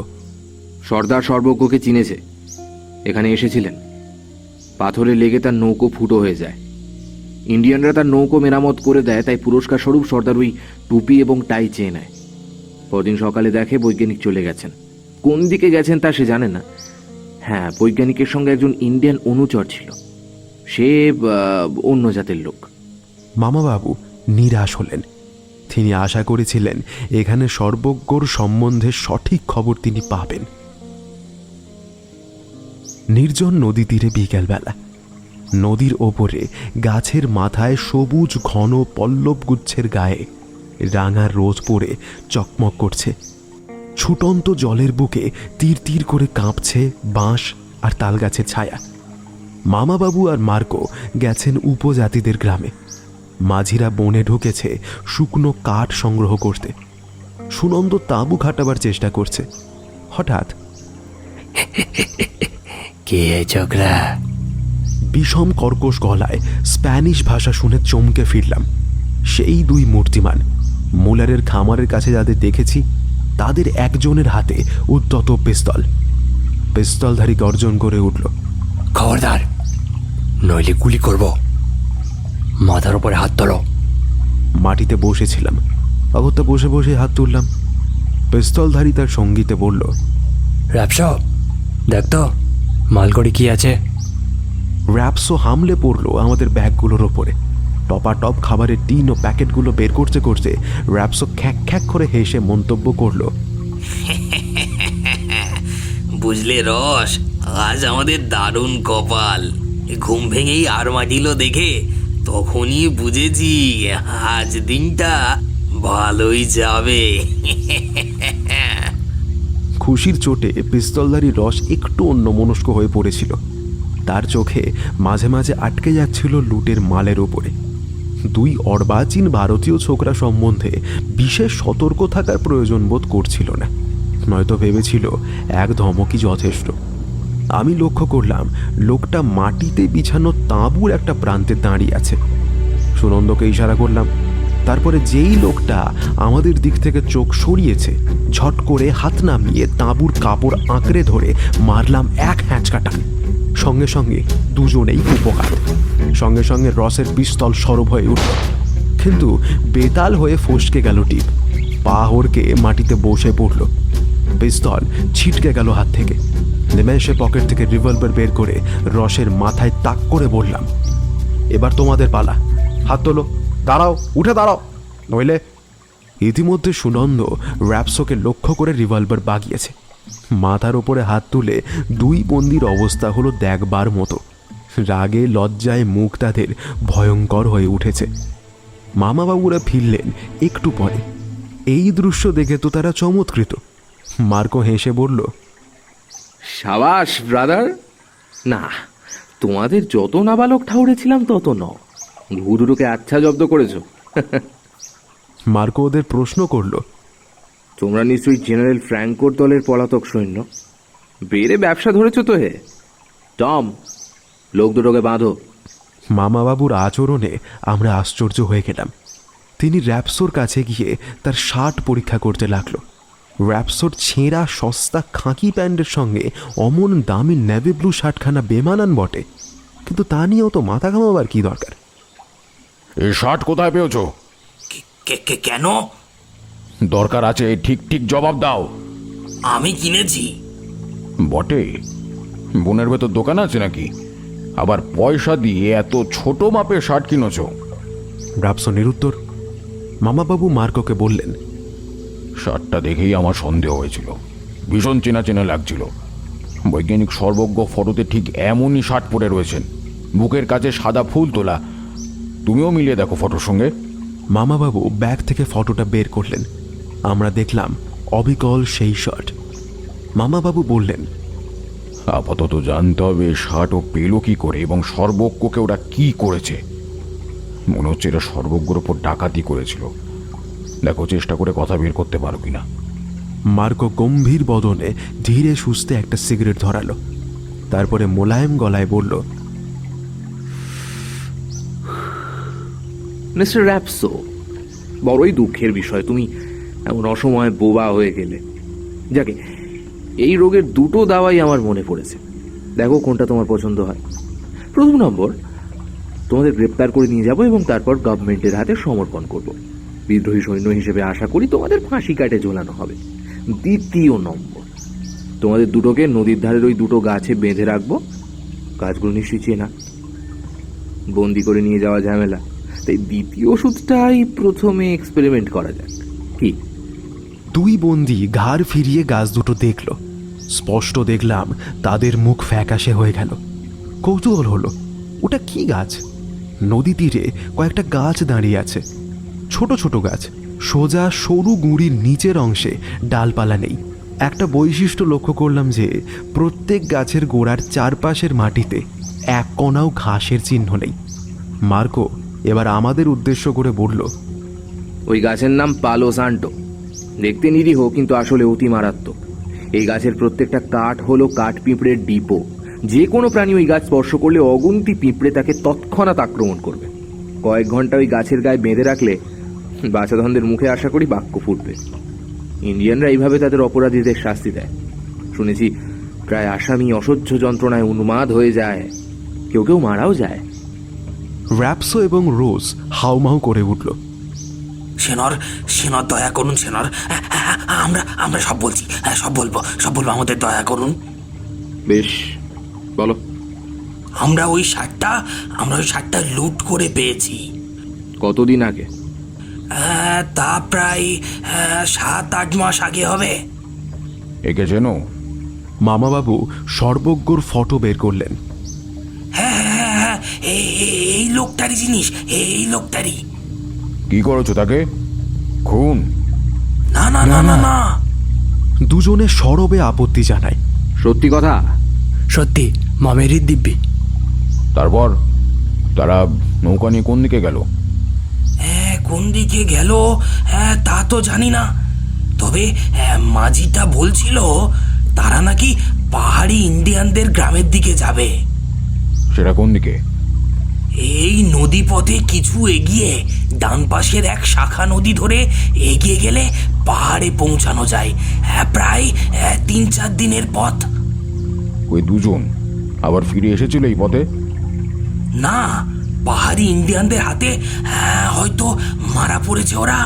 ওই ইন্ডিয়ানরা দারুণ হিংস্র। তোমরা ঠিক জানো? হ্যাঁ, এই নদীতে আমাদের চোখ এড়িয়ে কেউ যাওয়া আসা করতে পারে না। ডাক্তার কেন্ট ফিরেছিল, কিন্তু ওরা ফেরেনি। তোমরা চেনো ডাক্তারকে? হ্যাঁ চিনি, তবে তেমন আলাপ নেই। ডাক্তারকে এই অঞ্চলে সবাই চেনে। ওদের কণ্ঠে বেশ সমীহ ফুটে ওঠে। ডাক্তার এই পথে গিয়েছিল? হ্যাঁ।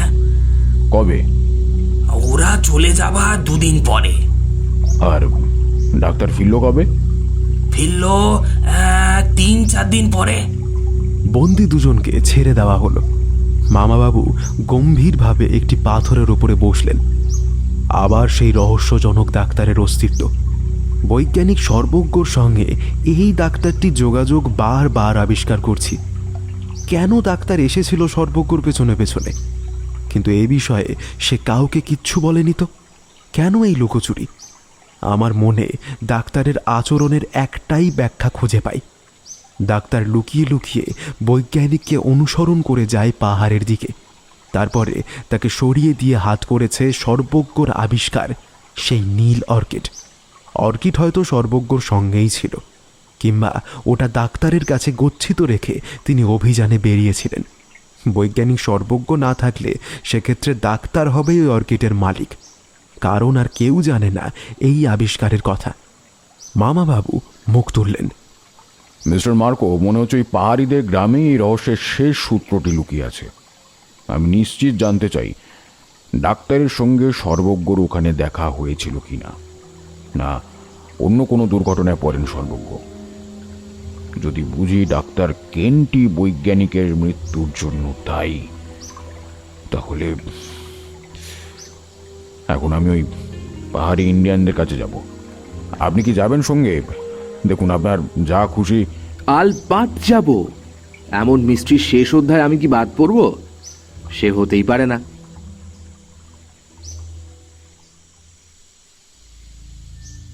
পাহাড়ি ইন্ডিয়ানদের সম্পর্কে মার্কো যে রিপোর্ট আনলো তা বেশ ভয়ের। ওরা দুর্দান্ত জাত, অন্য উপজাতির সঙ্গে মোটেই মেলামেশা নেই। বিদেশি কেউ ওদের এলাকায় যাওয়া পছন্দ করে না। অনেকে ওই অঞ্চলে গিয়ে আর ফেরেনি। কদাচিৎ ওদের নদীপথে দেখা যায়। হেথ নদীর পশ্চিম পাশে কয়েকটা জঙ্গলাকীর্ণ পাহাড় আছে, তাদেরই একটাই ওদের বাস। টম ও অন্য মাঝিরা অনিচ্ছা প্রকাশ করল ওই এলাকায় যেতে। ঠিক হলো ওরা এইখানে আমাদের জন্য অপেক্ষা করবে। শুধু আমরা 4 জন যাব একটা নৌকা নিয়ে। পরদিন সকালে আমরা যাত্রা করলাম। বিকেল নাগাদ ডান দিকের একটি শাখা নদীতে প্রবেশ করলাম। এই স্রোতধারাই আমাদের পাহাড়ের পাদদেশে নিয়ে যাবে। ক্ষীণ জলধারা এঁকে বেঁকে চলেছে। জল কম, কিন্তু স্রোত প্রখর। গাছপালা দুধারে ঝুঁকে পড়েছে, যেন উদ্ভিদে তৈরি সুড়ঙ্গের ভেতর দিয়ে আমরা চলেছি। ধারে কাছে জনমানবের চিহ্ন মাত্র নেই। মানুষের কোলাহল, গাড়ির আওয়াজ, ইলেকট্রিক আলোর ঝলমলানি, এসব যেন স্বপ্নের বস্তু। নিজেরা দাঁড় বাইছি। বারবার জলপ্রপাতের বাধায় ভীষণ অসুবিধায় পড়তে লাগলাম। ধার দিয়ে কেন ঠেলে নিয়ে চলতে লাগলাম। তখন আমরা জলে নেমে প্রথম রাতে একটা উপদ্রব ঘটল। ভোরবেলা হ্যামক থেকে নেমে ঘাড়ে হাত দিয়ে দেখি ফোঁটা ফোঁটা রক্ত ঝরছে। মার্কো পরীক্ষা করে বলল, এ ভ্যাম্পায়ার ব্যাটের কীর্তি। তাড়াতাড়ি এলাকাটা পেরিয়ে গেলাম। পরদিন দুপুরে সুনন্দ এক কাণ্ড করে বসল। নদী তীরে ঘাসের ওপরে শুয়ে চোখ বুজে একটু বিশ্রাম নিচ্ছি। হঠাৎ সুনন্দর চিৎকারে ধর্মর করে উঠে বসলাম। মার্কো মুহূর্তে রাইফেল তুলেছে। পরক্ষণেই সে অট্টহাসিতে ফেটে পড়ল। দেখি একটা ভাল্লুকের মতো জন্তু, কিন্তু মুখে ছোট্ট সুর। বনের মধ্যে পালালো। সুনন্দ স্তম্ভিতভাবে প্রশ্ন করল, কি কি- কি কি- কি ওটা? অ্যান্টিটার। ও, আমার আঙুল ছুরছুর করে উঠল। আমি ভাবলাম বুঝি। বুঝেছি, ভ্যাম্পায়ার ব্যাট। কিন্তু জেনে রাখো, রক্তপায়ী বাদুড় দিনে বেরোয় না। নিশ্চয়ই পিঁপড়ে উঠেছিল তোমার পায়ে। এবার যারা লম্বা জিভ দিয়ে সেগুলো খাচ্ছিল, উপকার করতে গিয়ে তোমার লাথি খেয়েছে। 3 দিন 3 রাত কাটল। ওহ, কি কষ্টকর যাত্রা। বারবার জলে নেমে নৌকা টানতে গিয়ে পাথরে পা কেটে ক্ষতবিক্ষত হলো। মশা মাছির আক্রমণে হাত মুখ উঠল ফুলে। চতুর্থ দিনে দেখলাম নদী 2 ধারায় ভাগ হয়ে গেছে। সোজা পথটা বেছে নিলাম।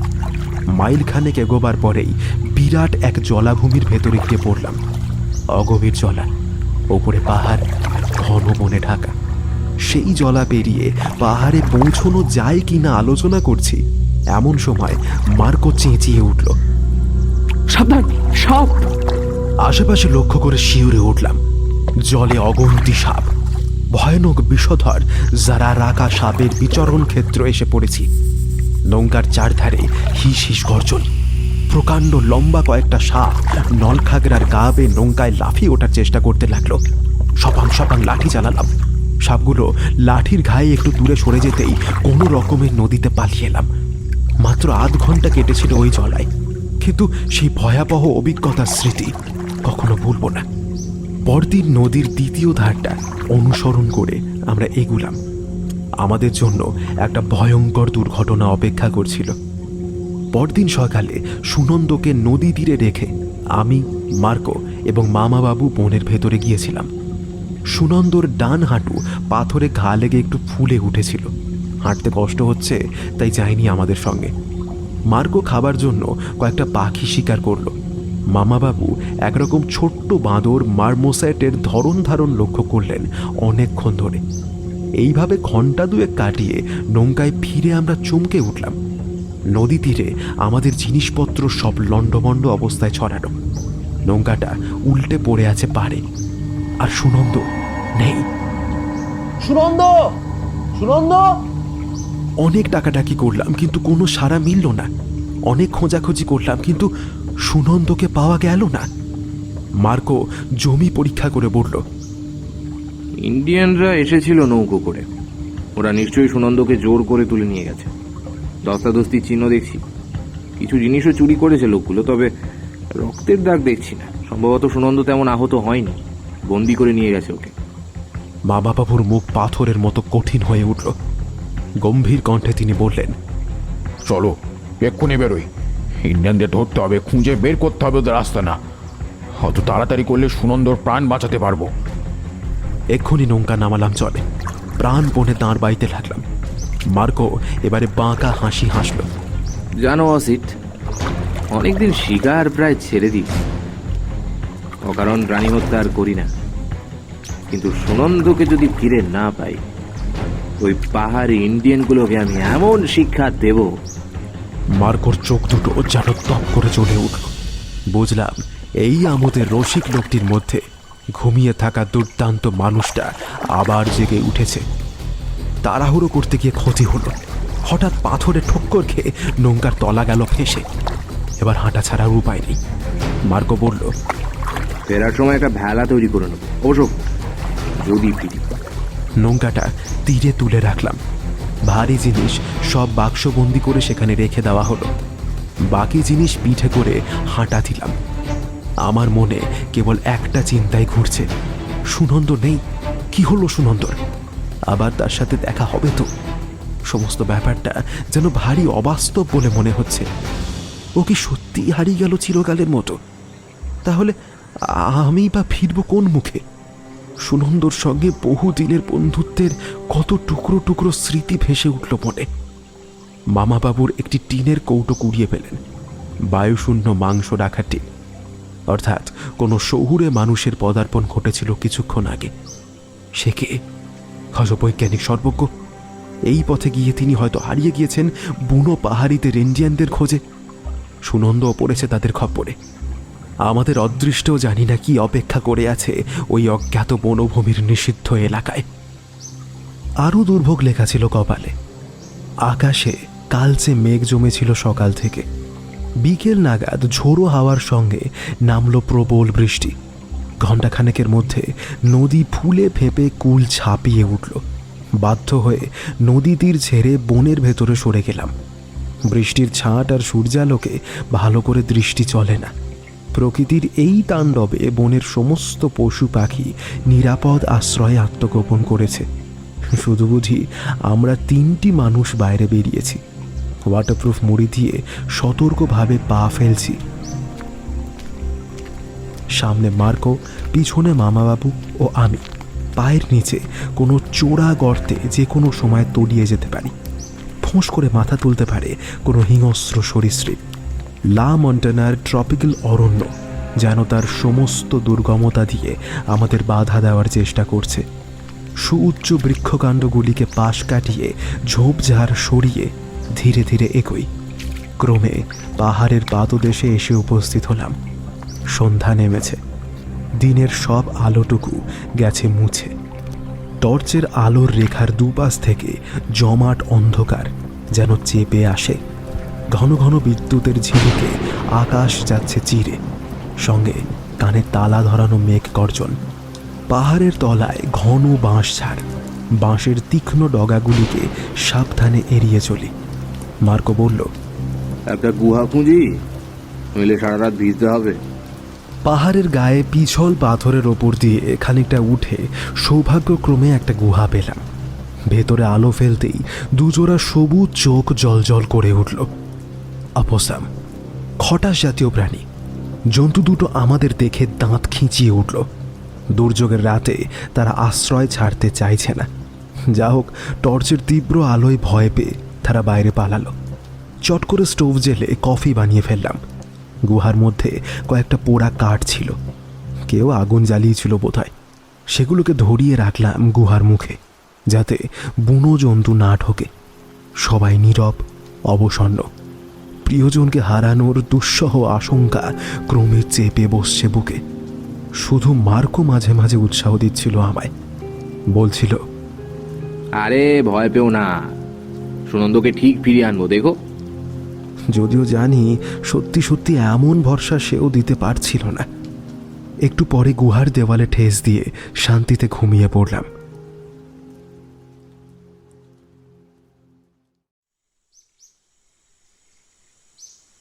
সকালে দিব্যি পরিষ্কার আকাশ, কিন্তু সারাদিন ঘুরেও পাহাড়ি উপজাতির দর্শন পেলাম না। সন্ধে নাগাদ একটা ছোট সমতল জায়গায় বিশ্রাম নিচ্ছি। পায়ে ব্যথা, শরীর অবসন্ন। সহসা খেয়াল হলো অনেকগুলো ছায়ামূর্তি আমাদের ঘিরে ধরেছে। তরাক করে লাফিয়ে উঠে কাঠ হয়ে গেলাম।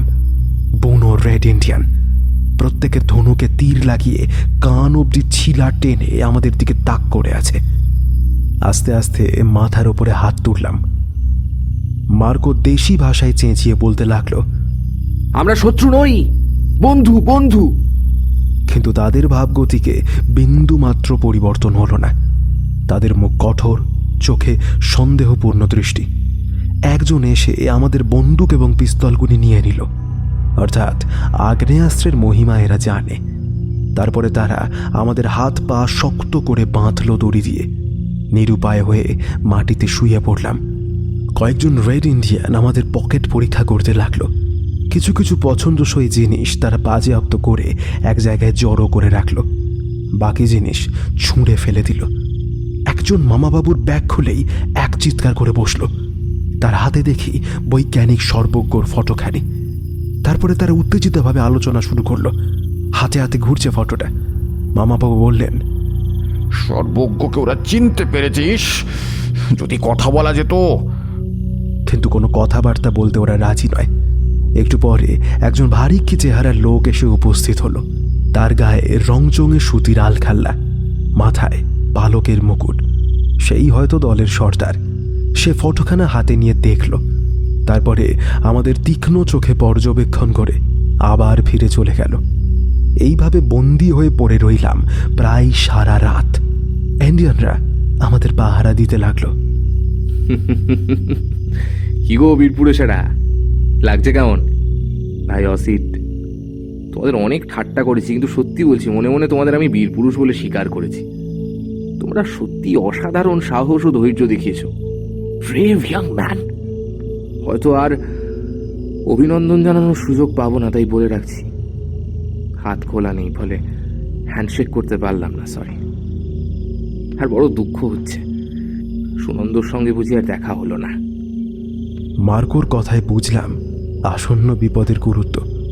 জিজ্ঞাসা করলাম, এরা কি করতে চায় আমাদের নিয়ে? ঠিক বুঝছি না, মনে হয় মাত্র ভালো নয়। জীবনে অনেকবার মৃত্যুর মুখোমুখি হয়েছি, মরণের ফাঁদ কেটে বেরিয়েও গেছি। যদি বুঝি সত্যি এরা আমাদের হত্যা করতে চায়, তাহলে এবারও চেষ্টা করব। কিভাবে? হাতের বাঁধন আমি ঠিক খুলে ফেলবো, তারপর পা। ওই দেখো, ঢিপির ওপরে আমাদের বন্দুক আর পিস্তলগুলো। প্রহরীদের ফাঁকি দিয়ে যদি একবার ওই গুলি ভরা বন্দুক বা পিস্তল হাতাতে পারি, তাহলে এক চোট লড়বো। অবশ্য শেষ পর্যন্ত প্রাণে বাঁচবো কিনা বলা শক্ত। এদের তীরের ফলায় থাকে মারাত্মক কুরারি বিষ, একবার রক্তে মিশলে আর রক্ষে নেই। মামাবাবু যেন নির্বিকার, শুধু একবার মার্কোকে বললেন, এই ইন্ডিয়ানদের চেহারা আর পোশাক দেখেছো? অন্য উপজাতিদের থেকে আলাদা, বেশ সুশৃঙ্খল জাত। হ্যাঁ, আফসোস হচ্ছে এদের ছবি তুলতে পারলাম না। ভোরের দিকে একটু ঝিমুনি এসেছিল। অপরিচিত কণ্ঠে পরিষ্কার বাংলা কথা শুনে চমকে তাকালাম। আরে প্রফেসর ঘোষ, আপনি কি ভূত দেখছি নাকি? সেই শীর্ণ মুখ, বড় বড় উজ্জ্বল চোখ, সেই টিয়া পাখির মতো বাঁকানো নাক, চিবুকে এক গুচ্ছ দাড়ি।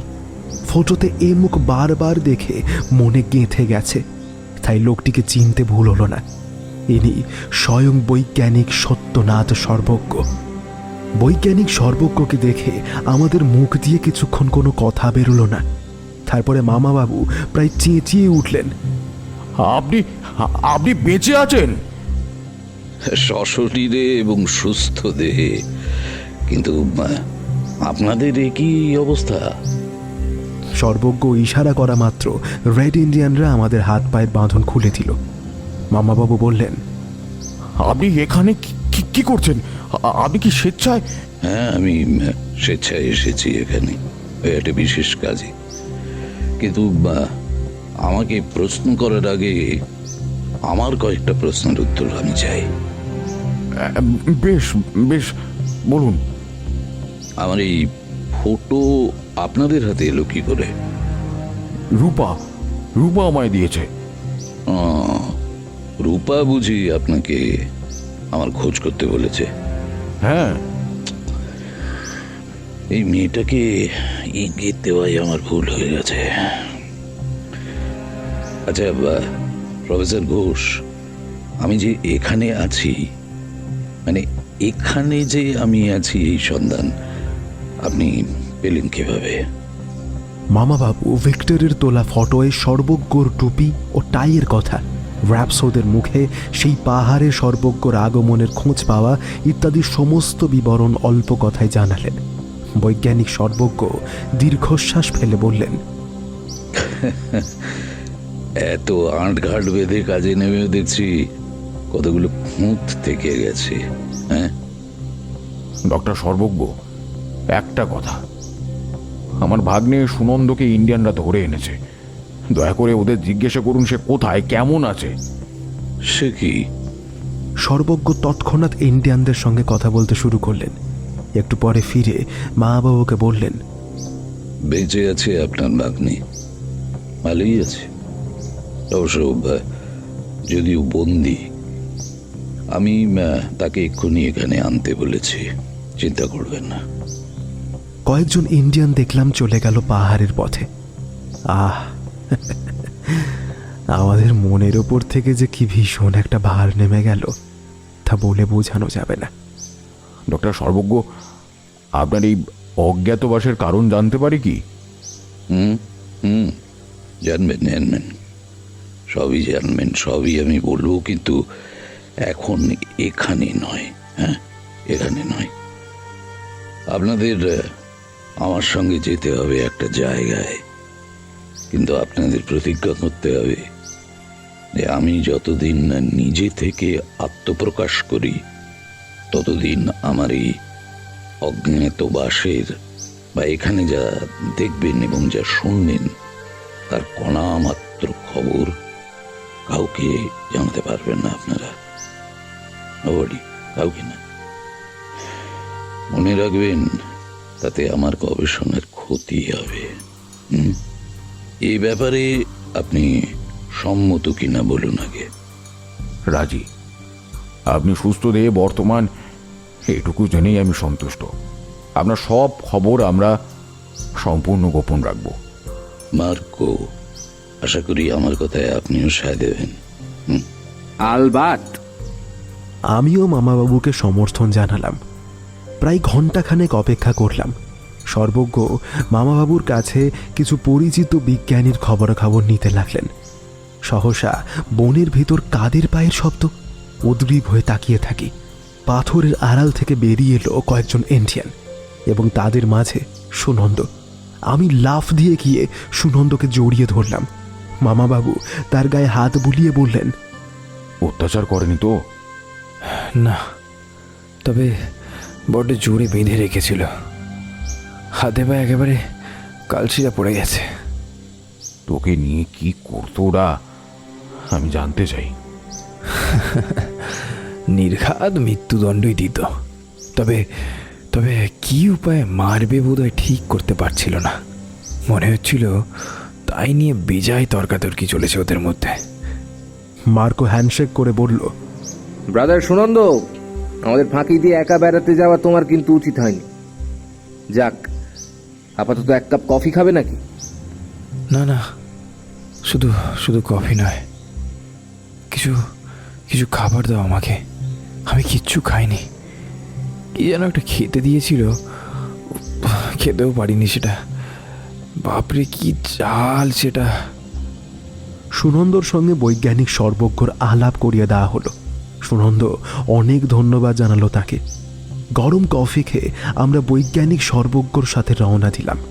পাহাড়ের অনেক চড়াই উতরাই পেরিয়ে প্রায় ঘন্টা 3 চলার পরে দুই পাহাড়ের মাঝে এক সমতল ভূমিতে পা দিয়ে আমরা থমকে দাঁড়ালাম। আশ্চর্য দৃশ্য। ছোট্ট মালভূমিতে এক প্রস্তর নগরীর ধ্বংসাবশেষ। প্রাসাদ, প্রাচীর, বেদি, সোপান শ্রেণী মিলিয়ে প্রাচীন নগরীর কঙ্কালটাকে ঢেকে ফেলেছে আগাছা, লতা আর বড় বড় গাছ। মামাবাবু বললেন, এ যে আর এক মাচু পিছু, অদ্ভুত ব্যাপার। এক্স্যাক্টলি সো, ঠিক ধরেছেন। ওই মাচু পিচ্চু থেকে যারা পালিয়ে এসেছিল সম্ভবত তারাই এই নগর তৈরি করে। মাচু পিচ্চুর শেষ দিনের ইতিহাস মনে করুন। ইনকা রাজা টুপাক আমারু স্প্যানিয়ার্ডদের তাড়া খেয়ে মাচু পিচ্চু ত্যাগ করে পালালো, কিন্তু কিছু দূর এসে সে ধরা পড়েছিল বলা উচিত নয়, ঠিক বরং বলা যায় যে সে আত্মসমর্পণ করেছিল। ইয়েস, স্প্যানিয়ার্ডরা তাকে কুচকোই নিয়ে গিয়ে হত্যা করল, কিন্তু রাজার সঙ্গীরা সবাই নিশ্চয়ই বিদেশিদের হাতে আত্মসমর্পণ করতে রাজি হয়নি। ওই তারা কেউ কেউ দুর্ভেদ্য আমাজনের বনে পালিয়ে যায়, আমার বিশ্বাস তারাই এখানে এসে আশ্রয় নিয়েছিল, গড়ে তুলেছিল এই নগর। অবশ্য জানি না গতকাল তারা এখানে বাস করেছিল, কিভাবে তারা লুপ্ত হয়ে গেল। হঠাৎ সর্বজ্ঞ সুর পাল্টালেন। দেখুন প্রফেসর ঘোষ, একটা ইনকা ধ্বংসাবশেষ নিয়ে রিসার্চ করতে আমি কিন্তু এখানে পড়ে নেই, রাইট? আমার উদ্দেশ্য অন্য, সামথিং এলস। আসুন, চলুন আমরা পাহাড়ের ওপাশে যাই। আসুন আসুন। সর্বজ্ঞ আমাদের সঙ্গে নিয়ে চললেন। Just see that. ওই দেখুন, দেখতে পাচ্ছেন? ওগুলো ছিল প্রাচীন ইনকা চাষের ক্ষেত। কিছু দূরে পাহাড়ের গায়ে অনেকগুলো চাতাল কাটা রয়েছে। সর্বজ্ঞ সেই দিকে হাত বাড়িয়ে দেখালেন। চাতালে নানা রকম গাছ ও ঝোপ জন্মেছে। সর্বজ্ঞ বললেন, এই ক্ষেত ছাড়াও পাহাড়ের পাদদেশে জঙ্গল সাফ করে ইনকারা কিছু ক্ষেত বানিয়েছিল, বাগান করেছিল। এখন অবশ্য সব জঙ্গলে ঢাকা পড়ে গেছে।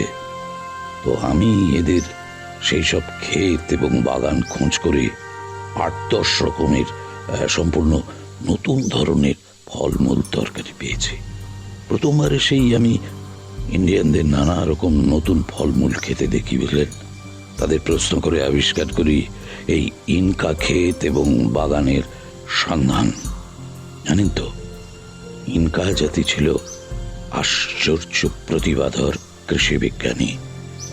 শুনলে আপনারা আশ্চর্য হবেন, আধুনিককালে আমাদের অনেক ফলমূল শস্যই ওই ইনকাদের আবিষ্কারের দান। পেরুর পাহাড় জঙ্গল থেকে খুঁজে এনে কত যে ফলমূল শস্য আর গাছপালাকে তারা মানুষের খাদ্য বা অন্য ব্যবহারে লাগিয়েছিল। কি কি? আমি কৌতূহল চাপতে পারি না। ব্যাপারটা খানিক জানলেও ভালো করে জানতাম না আমি। অযথা সময় নষ্ট করছিস। সুনন্দ ভ্রু কুঁচকিয়ে কড়া চোখে তাকায় আমার দিকে। ভাবখানা যেন এই অতি সামান্য জ্ঞানটুকু নেই তোর। বৈজ্ঞানিক সর্বজ্ঞ কিন্তু বিরক্ত হন না, হেসে বলেন, শুধু আপনি নন, ব্যাপারটা তেমন বিশদে অনেকেই জানে না। সব কটার নাম মনে পড়ছে না এখন, কয়েকটা বলছি। এই যেমন ধরুন আলু, টমেটো, ভুট্টা, আনারস, পেয়ারা, তামাক, সিঙ্কোনা, রবার, কাকাও মানে ওই যার থেকে কোকো অর্থাৎ চকোলেট হয়। মামাবাবু থামিয়ে দেন সর্বজ্ঞকে, বলেন, মনে হচ্ছে এখানেও ইনকারা তেমন নতুন কিছু আবিষ্কার করেছিল। হ্যাঁ, তাই ঠিকই ধরেছেন। পলাতক ইনকারা এই সুদূরে একরকম বন্দি জীবন যাপন করত। তো গবেষণার নেশায় তখন তারা আমাজনের বন থেকে নানা রকম নতুন ফলমূল উদ্ভিদ সংগ্রহ করে সেগুলোকে মানুষের ব্যবহারের উপযোগী করেছিল। এখানকার ইন্ডিয়ানরা বুঝি ইনকাদের আবিষ্কার করা ফলমূল খায়? খায়, তবে সব নয়। সব নয়, কয়েকটা মাত্র। সেগুলো তারা চাষও করে। আর বাকি আবিষ্কারগুলো প্রায় জঙ্গলি হয়ে গেছে। তবে ইন্ডিয়ানরা জানে কোন কোনটা খাওয়া যায়। আমি এদের সাহায্যে সেই সব গাছপালা উদ্ধারও করেছি, তাদের চারা তৈরি করেছি। আশা করছি আগামী কয়েক বছরের মধ্যে পৃথিবীর লোক অনেক নতুন ফলমূলের স্বাদ গ্রহণ করতে পারবে। তবে আমার সবচেয়ে মূল্যবান আবিষ্কার হবে কতগুলো ভেষজ উদ্ভিদ। পাহাড়ি ইন্ডিয়ানরা ইনকাদের কাছে চিকিৎসার জন্য অনেক গাছগাছড়ার ব্যবহার শিখেছে, তাদের কাছ থেকে জেনেছি আমি। সেই সব উদ্ভিদ থেকে অনেক দুরারোগ্য রোগের ওষুধ তৈরি হবে ভবিষ্যতে। আর এই জন্যই আমার অজ্ঞাতবাস। এর জন্য অজ্ঞাতবাসের কি প্রয়োজন? কারণ জানিয়ে শুনিয়ে এখানে বেশি দিন থাকলে লোকে সন্দেহ করত, খবরটা রটে যেত, আর তখন দলে দলে বৈজ্ঞানিক এসে হাজির হতো এবং আমার আবিষ্কারে তারা ভাগ বসাতো। না না না না না, এটা আমার পছন্দ নয়। এ জায়গা আমি তন্ন তন্ন করে খুঁজব, তারপর আমার আবিষ্কার সমেত আত্মপ্রকাশ করব। বৈজ্ঞানিক গর্বিত ভঙ্গিতে তাকালেন। দুর্ঘটনার ব্যাপারটা তাহলে সাজানো বলছো? নিশ্চয়ই, সমস্তটাই সাজানো। প্রথমবার এখানে এসে দেখে শুনে ম্যালডোনাডোয় ফিরে গেলাম। তারপর প্ল্যান করে আবার অভিযানে বের হলাম, আর পথে উধাও হলাম লোককে ধোঁকা দিয়ে। No no no no no, কিন্তু তাতেই বা সফল হলাম কোথায়? এই তো ধরা পড়ে গেছি। বৈজ্ঞানিক সর্বজ্ঞ নিজের ওপর রাগ করে ভ্রু কোঁচকালেন। ফেরার পথে সর্বজ্ঞ দেখালেন, এই যে দেখতে পাচ্ছেন এই গাছটা, জানেন? কোকা, মানে যার পাতা থেকে কোকেন হয়। ইনকারা এনার্জি বাড়াতে এর পাতা চিবোতো। এখানে ইন্ডিয়ানদেরও দেখেছি সেই একই অভ্যাস। আর এক রকমের গাছ দেখালেন সর্বজ্ঞ। এই নগরের নির্মাতারা যে মাচু পিচ্চু থেকে এসেছিল তার প্রমাণ হলো এই হুলিকা গাছ। এই যে এই গাছটা। জানেন নিশ্চয়ই যে মাচু পিচ্চুর আসল নাম হলো ভিলকা পাম্পা। ভিলকা পাম্পা শব্দের অর্থ হলো যেখানে হুলিকা গাছ জন্মায়। এই হুলিকা ফলের বীচি গুঁড়ো করে ইনকারা নস্যি নিত এবং তার ফলে নেশা হতো, আফিং খেলে যেমন হয় আর কি। মাচু পিচ্চু পাহাড়ে এই গাছ আছে, তো নিশ্চয়ই ইনকারা এই গাছ সঙ্গে এনেছিল, কারণ আমাজনের জঙ্গলে আর কোথাও এই হুলিকা গাছ নেই। পাহাড়ের গায়ে বৈজ্ঞানিক সর্বজ্ঞর ছোট্ট কাঠের বাংলো, সামনে টুকরো টুকরো বাগান করা হয়েছে। একজন দেশি অনুচর থাকে তার সঙ্গে। এই লোকটি সর্বজ্ঞর সঙ্গে এসেছিল। সর্বজ্ঞ জানালেন, একরকম শাক পেয়েছি, মোটা ডাঁটা, খেতে খুব মিষ্টি, প্রচুর কার্বোহাইড্রেট আছে, নিংড়ে অনেক চিনি পাওয়া যায়। আর এই শাক আখের চেয়ে সহজে জন্মায় এবং তাড়াতাড়ি বাড়ে। এমনি আরও ইনকাদের আবিষ্কৃত কিছু উদ্ভিদের বর্ণনা দিলেন তিনি। তার ল্যাবরেটরি দেখালেন। দেখলাম ভদ্রলোক অনেক যন্ত্রপাতি সঙ্গে নিয়ে এসেছেন। দুপুরবেলা মার্কো ইনকা ধ্বংসাবশেষের ছবি তুলতে চাইল। আমি, সুনন্দ এবং মামাবাবুও সঙ্গে গেলাম। সর্বজ্ঞ কি একটা কাজ করছিলেন। বললেন, আপনারা যান, আমি একটু পরে আসছি। হ্যাঁ, শুনুন, সাবধানে চলাফেরা করবেন, খুব সাপ আছে কিন্তু ওখানে। ঘুরে ঘুরে দেখছি সেই মৃত নগরী। হঠাৎ পাহাড়ের গা বেয়ে একজনকে নেমে আসতে দেখে আমরা স্তম্ভিত হয়ে গেলাম। আগন্তুক ডক্টর জর্জ ক্যান্ট। ক্যান্ট হাঁক দিলেন, হ্যালো প্রফেসর।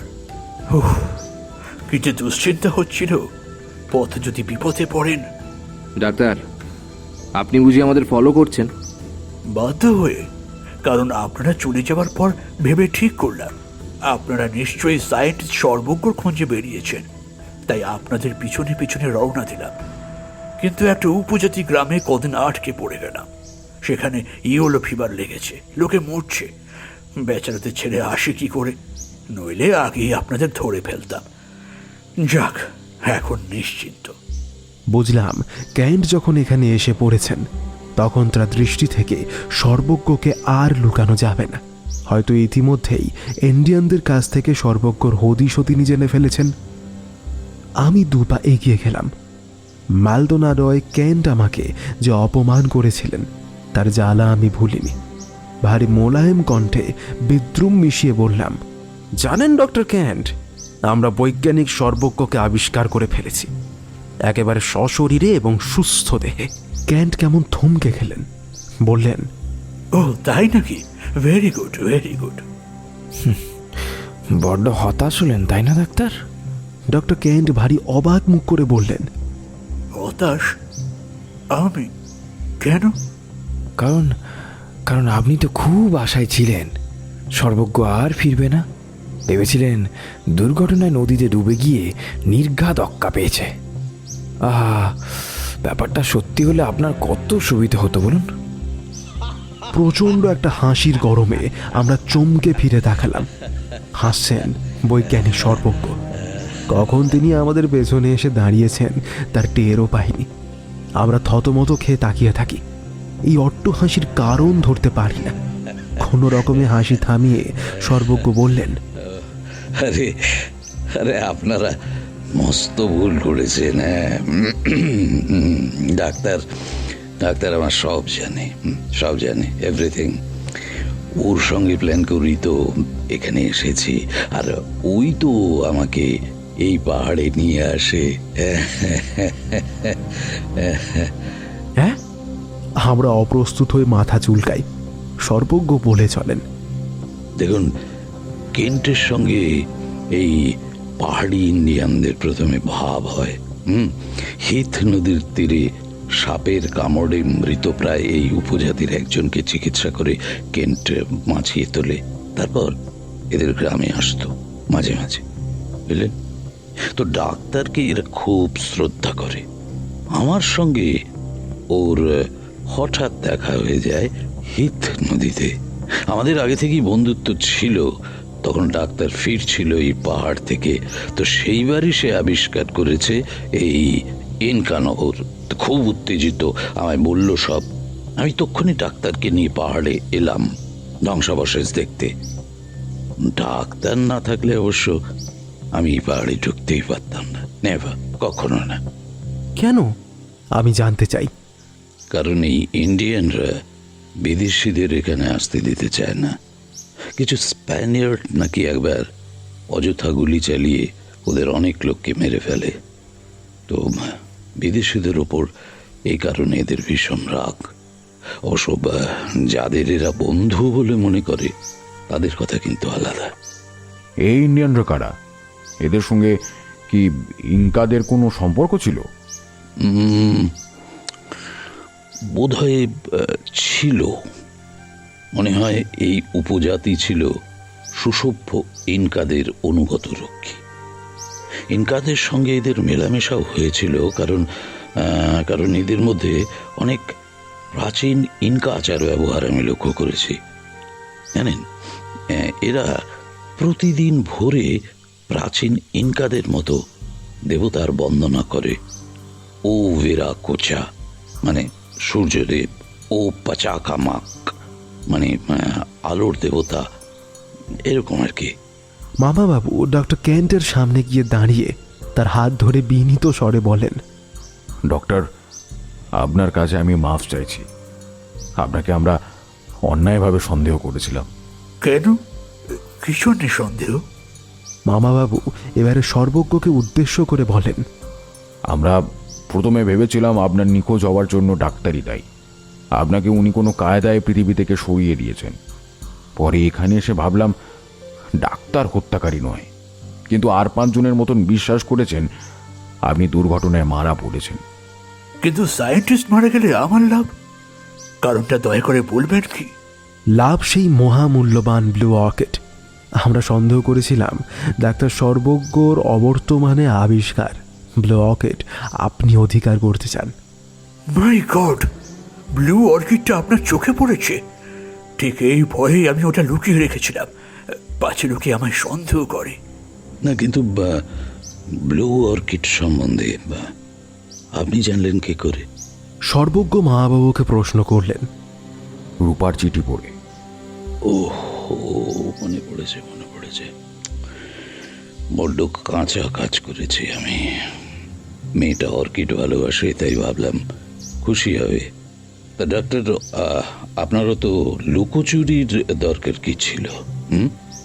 কারণ আমি চাইছিলাম আপনি আত্মপ্রকাশ করার পর লোকে এই অর্কিড আবিষ্কারের খবর জানুক। নইলে আপনার এত বড় আবিষ্কার আমার হেফাজতে রেখে আপনি নিখোঁজ হয়েছেন জানলে লোকে স্বাভাবিকভাবেই আমায় সন্দেহ করত, আমাকে জেরা করত। ফলে আমি বাধ্য হতাম আপনার অজ্ঞাতবাসের কাহিনী বলে দিতে। তা বেশ, তা ওটা আপনার আবিষ্কার বলে দিলেই তো ল্যাটা চুকে যেত। আমি তো বারবারই বলেছি যে ও ফুলের প্রকৃত আবিষ্কারক হওয়া উচিত আপনি। হ্যাঁ, আপনি, আমি নয়। তা হয় না। কেন হয় না? ওই অর্কিড পাওয়া গেছে এই পাহাড়ে। এই পাহাড়ে আপনি আমায় নিয়ে এলেন। দৈবাত আমার চোখে পড়ে গেল ফুলটা, নইলে ওই ফুল আপনি পরে ঠিক আবিষ্কার করতে পারতেন, এবং করতেনও হয়তো। আপনি নিয়ে না এলে এখানে আমার আসার তো কোনো সম্ভাবনাই ছিল না। সুতরাং এই ফুলের প্রকৃত আবিষ্কারক ডক্টর জর্জ কেন। না না, জানেন ঘোষ, এই ডাক্তারের সব ভালো, শুধু বড্ড এড়ে তর্কের বাতিক। হ্যাঁ, সোজা যুক্তি মাথায় ঢোকে না। ঠিক আছে, ঠিক আছে প্রফেসর ঘোষ, আপনি পণ্ডিত ব্যক্তি, থার্ড পার্টি, তৃতীয় পক্ষ।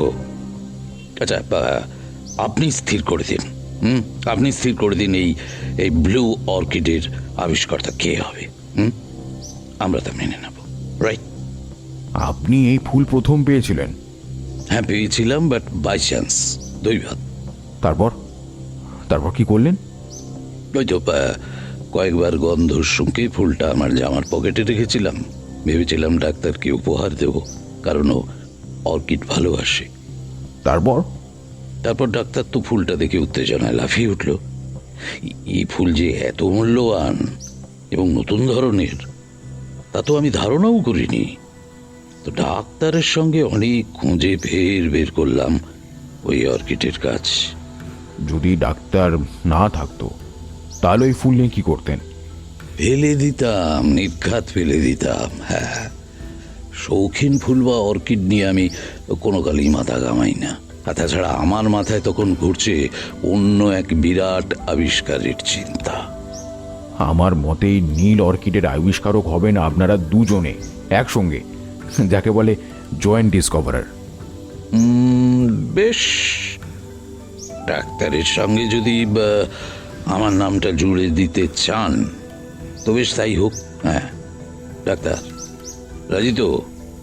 দেখো, এ শর্তেও রাজি না হলে আমি কিন্তু এবার সত্যি চটে যাব। হ্যাঁ।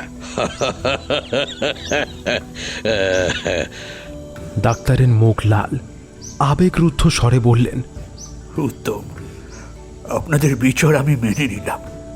এত বড় আবিষ্কারের ভাগ দিলেন বলে আমি কৃতজ্ঞ। ধন্যবাদ।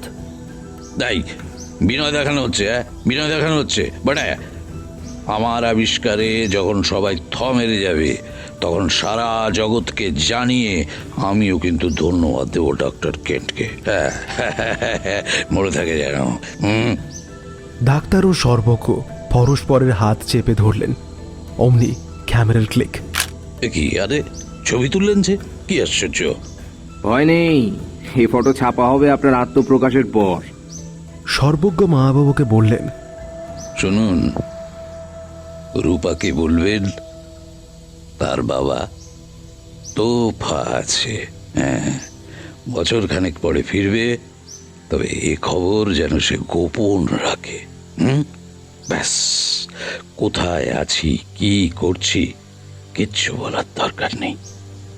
গল্পের ফাঁকে ডাক্তার সুনন্দকে বললেন, শুনলাম তোমরা দুই ইয়াং ম্যান নাকি ভারী ওস্তাদ। র্যাপসো বলছিল ওদের আচ্ছা জব্দ করেছো। সেই দুই বিদ্রোহী সৈনিক, এই আপনার সঙ্গে ওদের দেখা হয়েছে বুঝি? হ্যাঁ, ওদের আস্তানায় গিয়ে আমি দেখা করেছি একটা জরুরি খবর জানাতে। কি খবর? বললাম যে জেনারেল ফ্র্যাঙ্কো এবং তার বিদ্রোহী সৈন্যদের বলিভিয়া সরকার ক্ষমা করেছে। শুনে ওরা খুশি হয়ে দেশে রওনা দিল। 2 দিন বিশ্রাম নিলাম, সঙ্গে ডাক্তার রয়েছেন, সুতরাং ফেরার ব্যাপারে আমরা নির্ভাব না।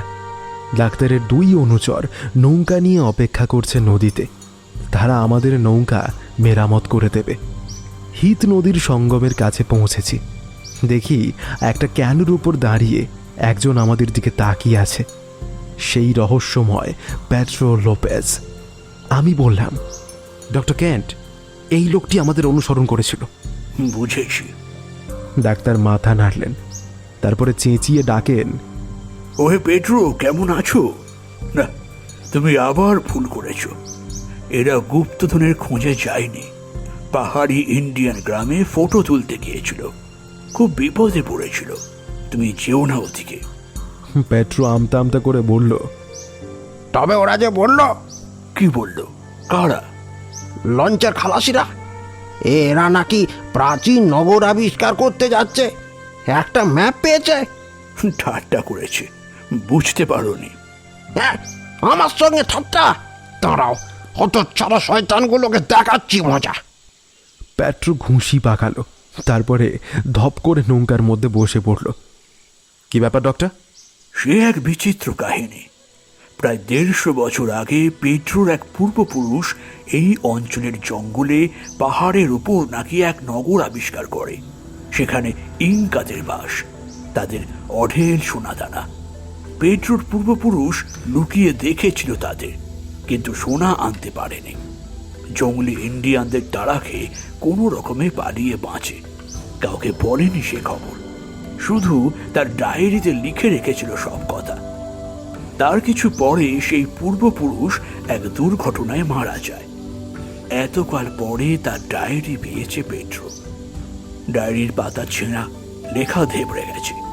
তাতে ইনকা নগরের কোনো ঠিকানা পাওয়া যায়নি। তবু পেট্রো ক্ষেপে উঠেছে। সে আবিষ্কার করবে সেই নগর এবং ইনকাদের ধনরত্ন। পেরুর মন্টানা প্রদেশের কত পাহাড় জঙ্গল যে সে চষে বেরিয়েছে তার ইয়ত্তা নেই। লোকে ওকে খেপায়, তাতে ওর আরো জেদ বাড়ে। একটুক্ষণ চুপ করে থেকে ডাক্তার বললেন, এবার কিন্তু পেট্রো ঠিক লোককেই ফলো করেছিল। অবশ্য জানি না ওই পাহাড়ে খুঁজলে ইনকাদের ট্রেজার সত্যি পাওয়া যাবে কিনা। মালদোনায় ডাক্তারের বাড়িতে 3 দিন থাকলাম। তারপরে গেলাম কুসকো। কুচকোয় বিদায় নিল মাকো। এয়ারপোর্টে এসে সে হাত নেড়ে চিৎকার করে বলল, আদিওস প্রফেসর, আদিওস অসিট, আদিওস সুনন্দ। সামনের বছর ইন্ডিয়ায় যাচ্ছি, তখন দেখা হবে। ঠিক 13 মাস পরে একদিন সংবাদপত্রের পাতায় চোখ আটকে গেল। দেখলাম বড় বড় হরফে ছাপা, নিখোঁজ বৈজ্ঞানিক সত্যনাথ সর্বজ্ঞর বিস্ময়কর প্রত্যাবর্তন।